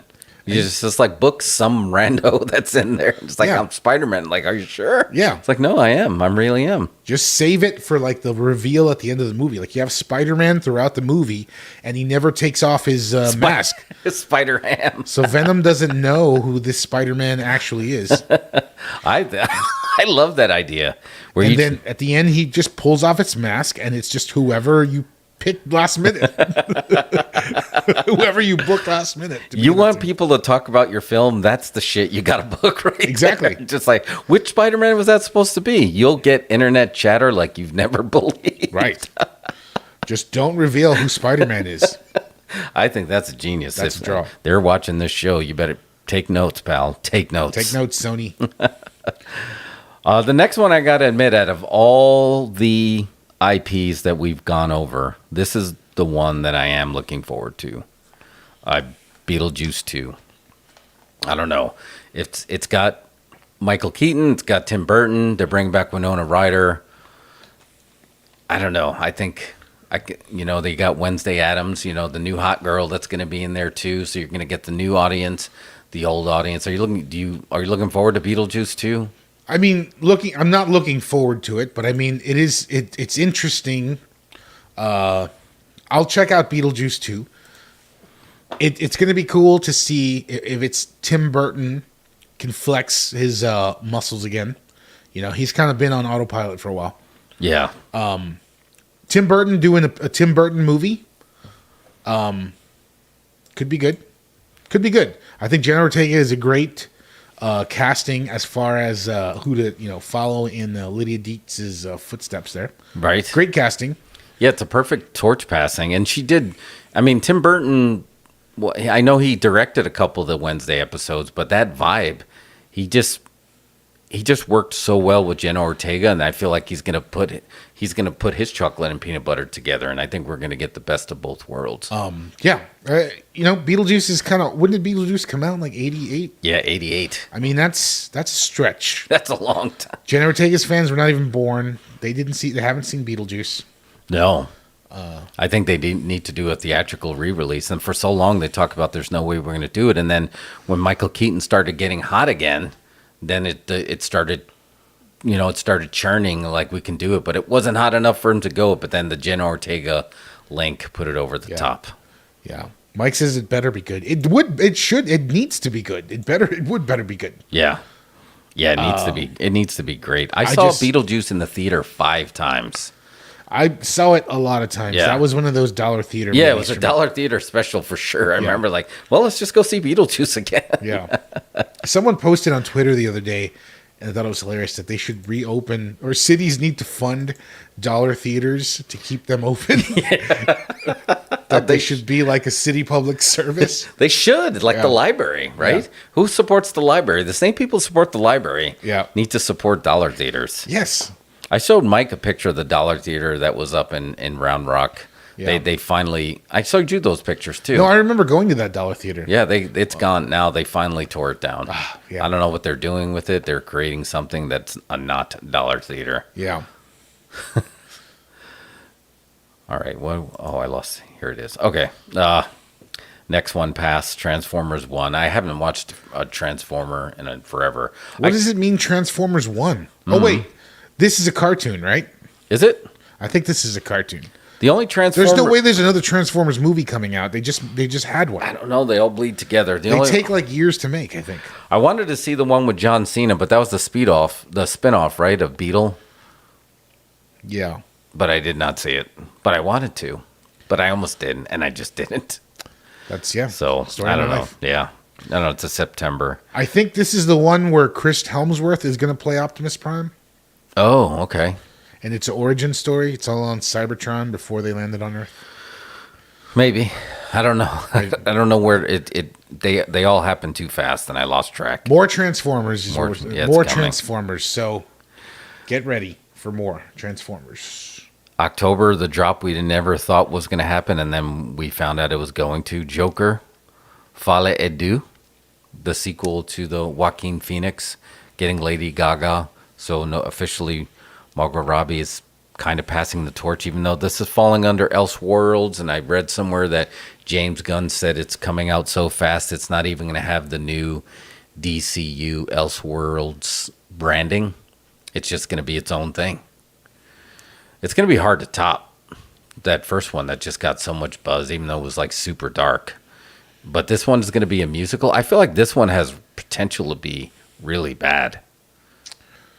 Were you a fan of the first Joker? I liked it. Yeah, I enjoyed it. I mean, I didn't didn't hate it, but it is definitely one of those movies that it could take you to dark places.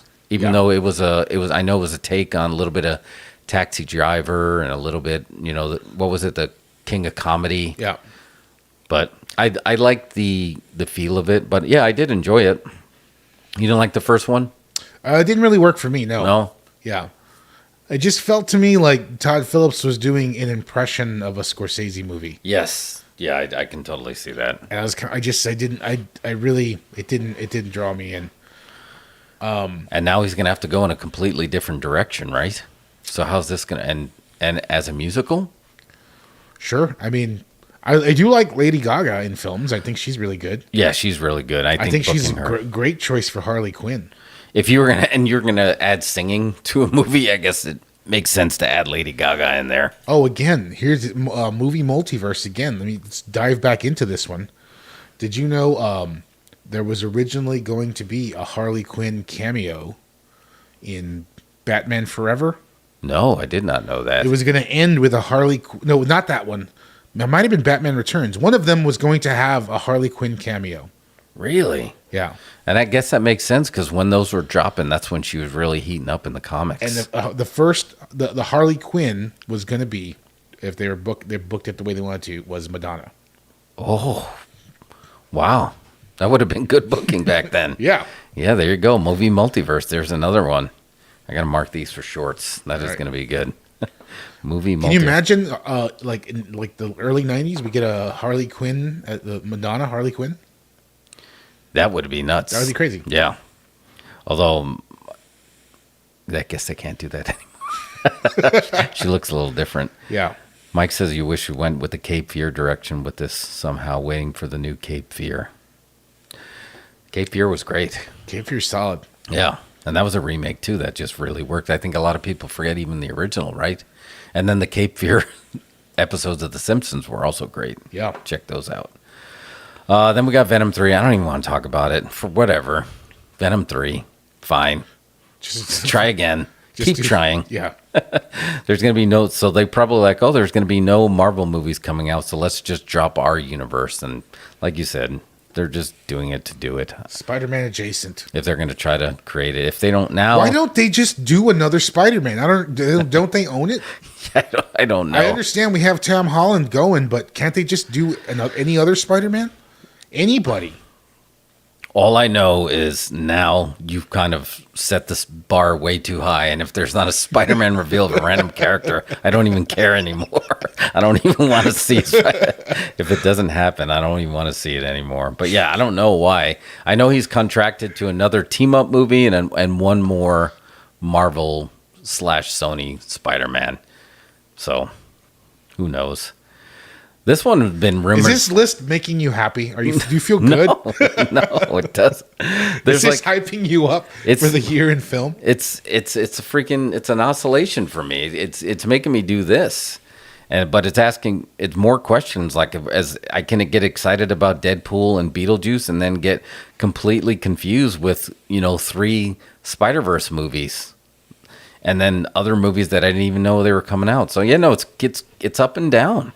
Yeah. It's up and down. And odds are I'm going to see most of these movies because, we're alpha goers. We go to see.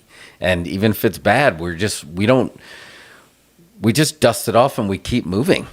Some people just get so offended by it. Yeah. I still tell people this story. It was just one of the best film movie experiences I had was going to see a movie with you. And you told me you went, so yeah, I saw it. You were like 20 minutes in, it's like, oh, I get it. I see what you're doing. And then you left.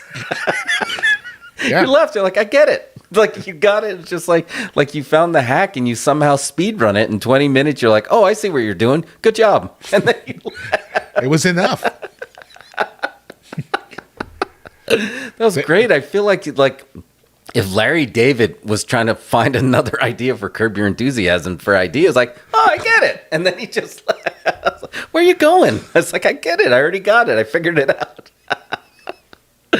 But yeah, so, we're not going to take it personal if we see these movies and they don't work. Yeah. We're not going to just say you ruined my childhood. It's just going to be a little disappointed and we're just going to march on. But that brings us to Gladiator 2. They've been talking about making a second Gladiator for how long? I had no idea anybody was interested in that. There was multiple swings of people trying to do another Gladiator, but now they got Pedro Pascal in there. That's a good idea. So they're like, okay, we can do this. Yeah. I don't think we need another Gladiator. I heard Denzel's in it, right? Yeah, Denzel's in it too. So maybe, I guess. I guess. I mean, remember Pedro Pascal in Game of Thrones was really good. Yeah, that's fine. He's good. He's a great actor. I mean, I like him in stuff. I like watching him in stuff. Yeah, okay, sure. Gladiator 2, whatever. The passing of the torch. It just feels like, like Airplane 2 when you're in the gift shop and they get the posters for the Rocky. Rocky. Yeah, whatever. That was so good. That always sticks in my head too. It's just there's so many sequels, sequels to everything. Yeah. And not all and for a while there they got it to a point where sequels were working better than the first ones. Like some people liked the second Terminator better than the first one. Some people liked the better Aliens better than the first one. Yeah, but not since then. No, I don't think. I don't know if anyone. There was a time when the sequels were better. You like the two you just named, yeah, and like Rocky 2, yeah, Godfather 2. But I don't think any of these movies are in danger of being better than the first. No, I don't think. I don't think. Yeah, I don't even know what this next one is. It's another Lord of the Rings, the War of Rohirrim? Oh yeah, another Lord of the Rings movie spin-off of I don't know what, like part of the book. Yeah, I don't even know. We should have researched these titles. Yeah, I don't know. There were some of them that kind of snuck in there. I'd have to go back. Did nobody tell Warner Brothers that they should have gone with Beetlejuice Deuce? That's right. We made a short of that too. How did that not get to them? But anyway, more Lord of the Rings. But the thing about the Lord of the Rings is, wasn't the Lord of the Rings series that was on Prime like the most expensive show ever, and it was pretty mid, right? Yeah. Like we limped to the end just to see what happened, but it's not like anyone was blown away by it. So and even The Hobbit, did you go to the theaters to see The Hobbit? I know it was supposed to be Guillermo del Toro, and then he pulled out, and then Peter Jackson did it.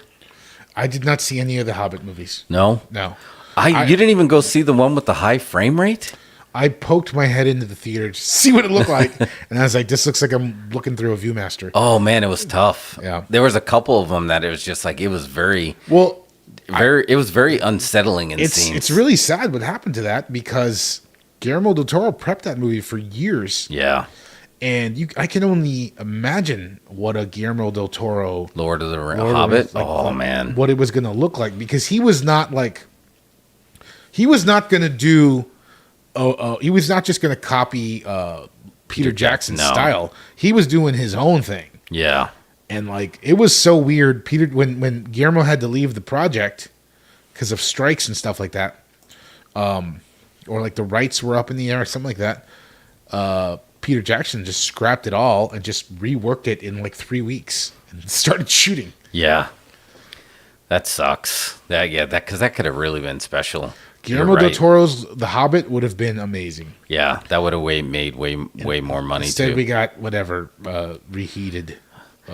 I had to go see it because we talked about this, and when the director says, I want you to see it, I have this idea on how you should view it, whether it's a bigger screen or different sound. I didn't even know what HFR meant, but I seeked it out. Yeah. And you're right. It was like a mix between a Viewmaster, but then somebody accidentally hit fast forward. And then I was like, wait, is this like a History Channel documentary? What am I watching? Yeah. It took me out of the moment more than it put me in the moment. I don't understand. There was a couple of movies that shot on that, and I didn't understand why. I guess if you were doing a nature documentary. Yeah, that's what Microwave Hobbits, yeah. Microwave Hobbits. It was a little unsettling, so. Things kind of pick up in October, though, just so you know. Yeah, there's got to be more. I feel like October we missed some stuff. We got an untitled Monkey Paw movie. Monkey Paw? That's Jordan Peele's company. Oh, yeah, and I read he's saying that this is his favorite movie that he's done. No, this is not that movie. No? This is his a Monkey Paw movie, his company. Okay. Not he doesn't have a movie coming out this year. Okay. It got punted because of the strikes. Yeah. But we get untitled Monkey Paw movie. We get Saw 11. For fans of Saw 1 through 10. You get 11. I did. So there was nothing. There was hardly anything out. I remember going to see Saw 10 in theater because there wasn't much out, and then I was just confused that they turned him into a baby face, like full on. I mean, I think it is a nice swerve. Honestly, I think it's kind of a good idea. Now to do he's that. now he's the equalizer. Having Yes. trouble with cartels in Mexico? Call me. I might be able to help. I got traps. Yeah. Yeah. I mean, I didn't see Saw 10. I did like kind of read the breakdown or whatever. Yeah, it wasn't bad. Yeah, I may watch it when it's free on one of the streamers, but it didn't get me into the theater. But they turn in babyface. I think it's kind of smart. Yeah, they had to do something different. Yeah. I mean, so we'll see. But we're going to get. Is that the big horror movie for October? No, that's pre-October. In October, we've got Smile 2. Smile 2. That's not on the logo here. Which I wasn't a huge fan of Smile. The But trailers were magical. whatever. I get it. I get why that worked and why people dug it. It's it's there. I understand. Yep. We get The Wolfman. Oh, okay. Blumhouse's Wolfman. All right. Yeah, I'm here for that. And we get the most anticipated, I'm saying it right now, the most anticipated film of 2024. Yours too. Terrifier 3. Oh, yes. Yeah. I was like, I was like, what is the big movie? That's going to be the big movie. That's the one. I think that's the breakthrough, right? That's going to be the breakthrough movie that people are going to go back and start watching. I imagine he's going to get some celebrity cameos for this one. He's pretty over now, Yeah. And that trailer that he put out, which some people were disappointed because it was just one of those trailers just made for the trailer, no footage kind of a thing, Right. But it upset the internet enough just via that.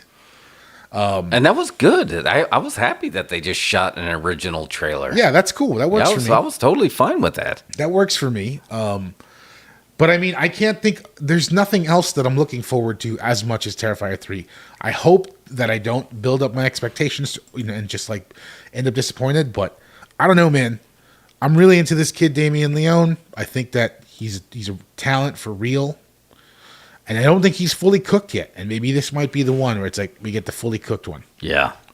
No, I can see that because you saw a stark change between his shorts and then Terrifier 1 and then Terrifier 2. Like Yeah. you saw an evolution of his filmmaking. Yeah. On how it went, like what he was capable of doing. Like you said, his first shorts, when you saw them, you feel like, oh yeah, we could have done that. Yeah. Like, why didn't we do that? It's very much something like Yeah. that, And then 1 was just like, okay, now he got somebody gave him a little bit of money and Yeah. he did a little bit of more. And then 2 felt like a bigger deal. Yeah. So I can only imagine what 3 is going to feel like. And right, that was when you were at Fantastic Fest, the buzz that you were saying that was going on with that in the bar, and you didn't even know what it was. Yeah. And people were all buzzing, and then I read, Darcy talking about how this is going to be the next big thing, and that's a pretty big stamp of approval because that's Darcy the mail girl, man. Yeah. She gave it the stamp. I mean, yeah, she's the queen of horror now. Yeah. Yeah, it's a bummer. I regret not seeing it, but I didn't know what Terrifier was. I hadn't seen the first one. Had you seen? You did not see the first one, so you just watched it recently. No, right? I just kind of Mike binged was the only everything. one who knew about Art the Clown. Yeah, Mike did. I had not seen it, and it's just like, and then I did kind of scan Terrifier 1. I watched it on like Tubi or something, and the first time I watched it, it was kind of just playing in the background, and I just didn't get into it. Maybe it was just the thing, just the time I watched it. But of course, that one scene. Oh yeah, that was something else. Which, like, that'll put a person in an institution. Anyway, and then 2 just leveled up so much, and he's trying to add this like lore and backstory. They added a lot of lore. Maybe too much. Maybe overcorrected a bit. Right? Possibly. But I feel like the story's still going, so we don't even know what the whole story is. So now, these sequels feel like they legit are continuing the story. and can you imagine, but it still has that low budget kind of look to it a little bit. It's always going to be grimy. I think I don't no know. matter how much He's budget getting- has, it's going to be grimy. Now he's got like a moderate, but I mean, it's still super low by Hollywood standards, but by indie film standards, not bad. Yeah. I think it's like 3 million or something like that. Oh man. And you know he's going to get some celebrity cameos in there. That's going to make a big deal. People that are going to jump in there. If Pete Davidson is in it and dies in the first scene, oh, he has to be in it. You never know. Like he has to be in it. Something like that. So anyway, I'm really looking forward to that. And the thing that got me hooked, I mean, you know, Mike was talking about it, and it was always intriguing the way Mike pitched it about, you know, him licking a plate at Denny's, and then you were talking about the, you know, the most gruesome thing you've ever seen, that the toughest kill you've ever seen on there. But I just got pulled on when they showed it on Joe Bob, and that end credit where he was staring at me specifically in that end credit thing. I was just like, this is creepy as hell. But I was like, okay, I'm in. And put Art the Clown on Jimmy Kimmel. For real. I think they still play to this day. You can look on YouTube and you see Jason Voorhees on Arsenio Hall. If you get him on Kimmel just as a shoot, right? Just to go in there and just play his character, you know, kayfabe Jimmy Kimmel. Yeah. I think that would be badass. That's all they need to do. That is the big, that's the big horror movie. That'll be a multiple viewing in theaters for sure. Yeah, because the last 3 movies that we didn't talk about. We're getting an Incredibles 3. Is there really? This is on the calendar I'm looking at. Oh yeah, Art. The guy who plays Art the Clown did play the Grinch in the, what is it called, The Mean One? I didn't see that one. It's like a Grinch horror movie. Oh yeah, I didn't watch it. I should have watched that. I was curious about it. It says we're getting an Incredibles 3 next year. I don't know about that. I mean, both Incredibles were incredible. We're getting Lion King 2. We're still fighting the algorithm of those Incredibles versus the Incredibles. So will that help us or hurt us? I don't know. We should change the name of the channel to Incredibles 3. See what happens. Yeah, Lion King 3, Mufasa. I don't. Lion King, yeah, Mufasa the Lion King. So I don't know. I guess we're gonna get James Earl Jones's AI voice or something. Oh yeah, Disney owns his voice. Oh wow, so he sold it for Darth Vader and for Lion King, huh? I mean, unless they just swerved him. It's like, yeah, I swear. Just say, "May the Force be with you." We got another Sonic the Hedgehog video game. That one, Jim Carrey says he only wants to make Sonic the Hedgehog movies for the rest of his career. He says he regrets so many of the films he made now, and he said he's having the most fun being the heel in Sonic the Hedgehog. Okay, fine. Whatever. Just do what you got to do. Yeah, it's none of my business. None of my business. The one that is intriguing to me is, remember when that announcement came out, you sent it to me, was the Karate Kid film that got announced that is going to be somehow both universes, because they had Jackie Chan and they had Ralph Macchio, but we're coming off the heels of Cobra Kai's final season, which I read is going to be its biggest season, where it's only 10 episodes, but each one is going to be movie length, especially that last one. Ridiculous. Yeah, it's just like, okay, wait, but what is this? Is this going to tie into this somehow, or is it going to be separate? And they said that no, it's going to be separate, but they are kind of helping. So I'm interested. When they brought back Rocky, you know, older Rocky, right? Remember that one that came out, 2008, 2009? Rocky Balboa? Yeah. I enjoyed it.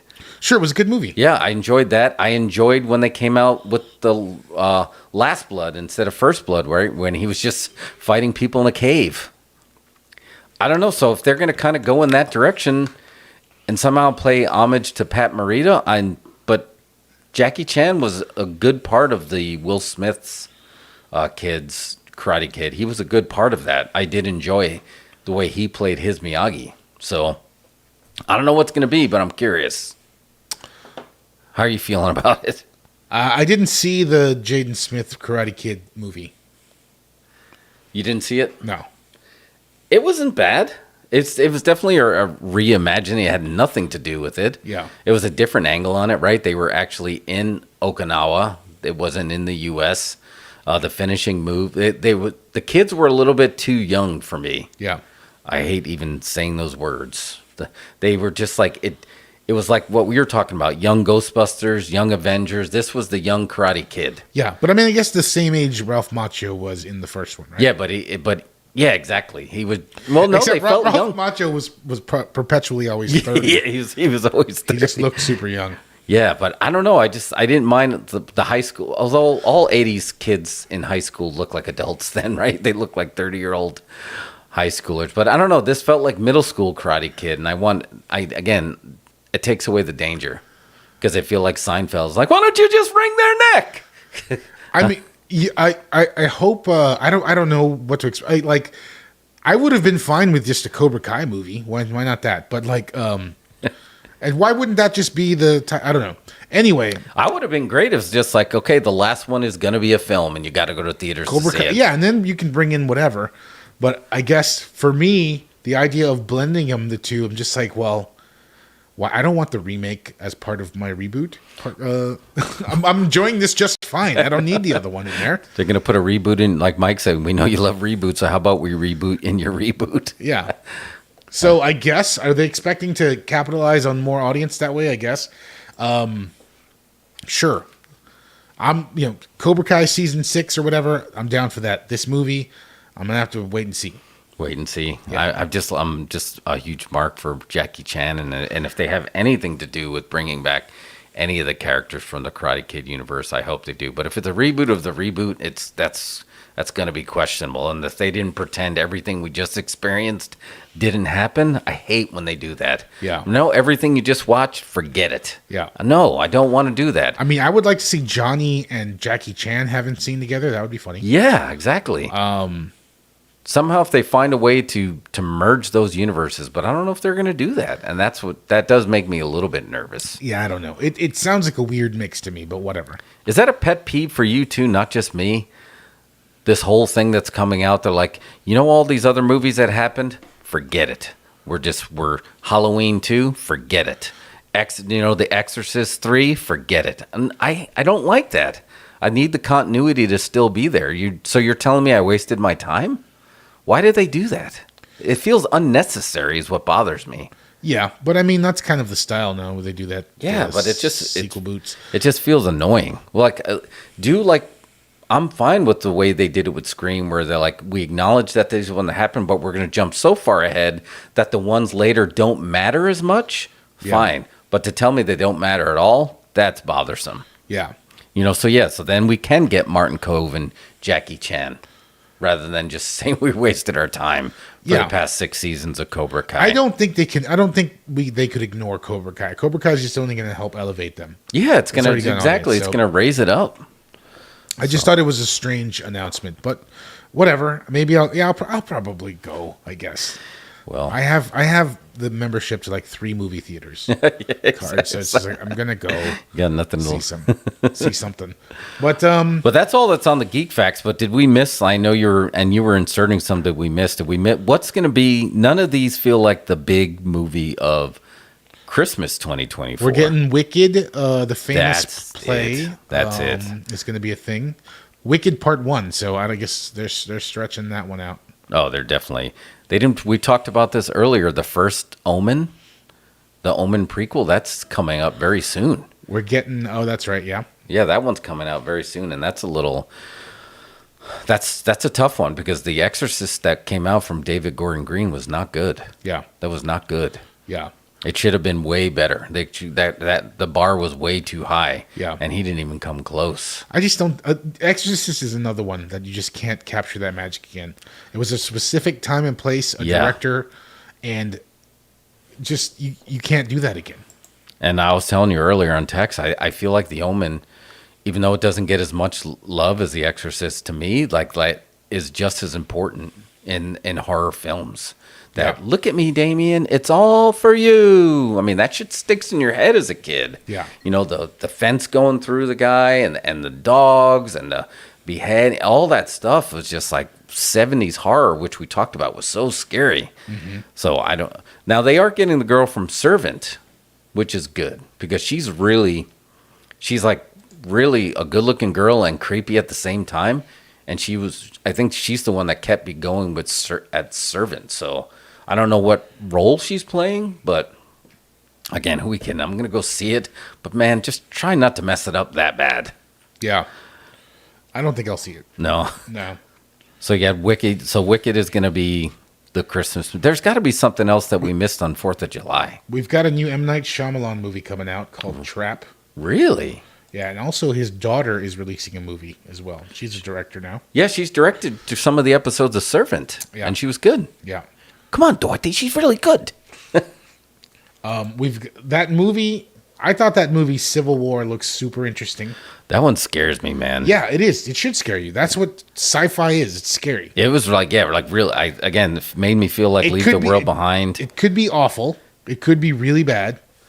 I don't think it's going to be bad, like poorly made. I think it's going to be good. I think it's going to feel really real. And it's going to then make a trilogy of the really real trilogy and have the day after Leave the World Behind in Civil War of the stuff that's scary because you can open your door and see that. Yeah, and but I think that's interesting. I feel like it's an original idea based on real life. Yeah. And just sort of a vibe in the country now. Like, this is, to me, is like, okay, this is going to be a draw. People are going to argue about this movie if it's good. But I think for a movie like this to be good, it always has to be like a foreign director that's doing it, that's critiquing America, you know? And it is. It's from the outside looking in. Right. Yeah, I can see that. Is it dropping right around the real horror movie that's going to be November 2024 election? Is it dropping around there? It's in April, so I mean it'll be in full swing by then. Oh wow, okay. It looks super interesting to me. I think I'm gonna see it, man. But it's like I said, just seeing the trailer, I was like, oh man, this is really unsettling. When I saw that trailer, I got the same feeling, and this is funny. This is just the evolution of movies where we are now. I got the same feeling of seeing the Independence Day trailer for the first time. Oh really? Yeah. Oh wow. I just felt like, wow, like that's like an event I want to see. Mike said it gave him Purge vibes, and he's here for it. It's high concept. This is what I miss, man. A movie that is just someone came up with it and wrote it on a cocktail napkin, and that was the pitch. You know? Yeah. It's like everything that I really want to make an effort. It's hard, but I'm tired of all this IP based entertainment. I don't want to support it. Well, and I can see that. But we talked about this, and movies are not escapism for you. Like you said, it's your reality. Yeah. This movie is not going to feel like it's escapism. This movie's going to send a message because it feels very real. It feels like a critique on how the world is today. Yeah. Why not? We should see that. Yeah, a lot of people do need to see it. Like, it scares me, and like you said, it intrigues you because we see that. What about the people who don't see that and then they see this film? Is this going to be a wake-up call? Like, to see what's kind of going on in the world? I mean, I don't know. We should not forget movies are entertainment, and we shouldn't give them that much. I know. We're not trying. Like, if a movie is trying to be, every movie is going to have a point of view, but like, they should be entertainment. But entertainment can be satire, and it can be critical of how things are going. I don't know what a wake-up call would be. People feel how they feel. Yeah. So it's just like, it's going to present a realistic situation that is, it's like you said, it's like Escape from New York. You know what I mean? It's got that vibe. Yeah. Escape from New York. Yeah. And exactly. And that was great. But you're right. I mean, but think of it this way. I mean, in the matrix that we're living in, a bird, a bug, and a human can look at a tree and it's different. So maybe there's gonna be no wake up call because the bird and the bug see something completely different anyway. Exactly. So there may be no wake up call. They're like, what are you talking about? This is what I see, and there's no way to see any other thing except the tree as they see. Yeah. I don't know how that turned into Dr. Seuss. That's very good. I like it. I'm excited for someone, just a movie that's just gonna blatantly throw this out there. Like a hand grenade. Yeah. That's interesting to me. That is, it's going to make people react. If it's good, if it's really bad and just sort of like hits you over the head with like very, specific messaging. But if it's going to be one of those movies that questions like, well, who's really right and wrong here? Yeah. Something like that, Mike, so I hope we're in the universe where Civil War is just a movie in this day. Yeah. Well, I can tell you, it is going to be it already accomplished that with me. Just seeing the trailer, I was very like, suck the breath out of your lungs kind of thing. Like, whoa, like this is a thing. What would you say, and I guess this could be our go-home spot, is the number one movie that you're looking forward to? Next year? Yeah. I already said it. Oh, you did? Terrifier 3. Terrifier 3. That's going to be great. I just really have trouble picking. Like, my Halloween movie is going to be Terrifier 3 as well. I don't know what the Christmas movie is. I don't know if it's going to be Wicked. It's been on Broadway for 20 years. I've never seen it. I mean, but it always seems like musicals and Christmas kind of go hand in hand. Wonka was pretty much a musical. I would say my superhero. You only have one choice. Yeah, it's going to be. Well, I guess you don't count the Deadpool. I mean, the Sony ones. But yeah, it's got to be. I would say if I had to choose between Deadpool and Joker, I'm looking more forward to Deadpool. You have heat with Sony. You don't like anything they do, so I wouldn't expect you to. It just they just. You're not looking forward to any of those. My issue with them is they're doing it wrong. Yeah. But I gotta say, I'm super psyched to see Night Swim this weekend. 100%. I'm super psyched. And if we got anything out of this show today, I hope I convinced you that this might be a movie worth going to see, that the pool may be a heel. I'm going Saturday. I want to see the Alamo pre-show on how they angle the pool as a heel. Oh, yeah, you can watch the short. Yeah. I'm actually going to watch the short. We should watch the short right after this. All right. Or I wish we can we end it on the short and just let the short run? And if they kick us off, it doesn't matter. We were done anyway, or will it not? Is that too risky? We'll just watch it. Yeah, we'll just watch it. All right. That's. I posted it in chat. Folks can watch it at home. Yeah, that'll work. All right, cool. But yeah, enjoy 2024 movie going. This could have either been a celebration or a warning. But either way, just go to theaters and continue to support theaters, because theaters are on life support. They need to sell popcorn. They need to do things. So just either way, go to the theaters, whether you like it or don't like it. See a movie that you don't know what it is. Yes. Go see a movie. Just look at the poster and see, this intrigues me, and maybe I'll see this. Maybe we'll do a Dos Incredibles bingo card of like, see a movie because blank. And then you have to fill that bingo card the entire year. Maybe we'll work on that. So, all right. Cool. Sounds good. That's a show. That's a thing. That's a spot. We will see you very, very soon on the tubes. Later.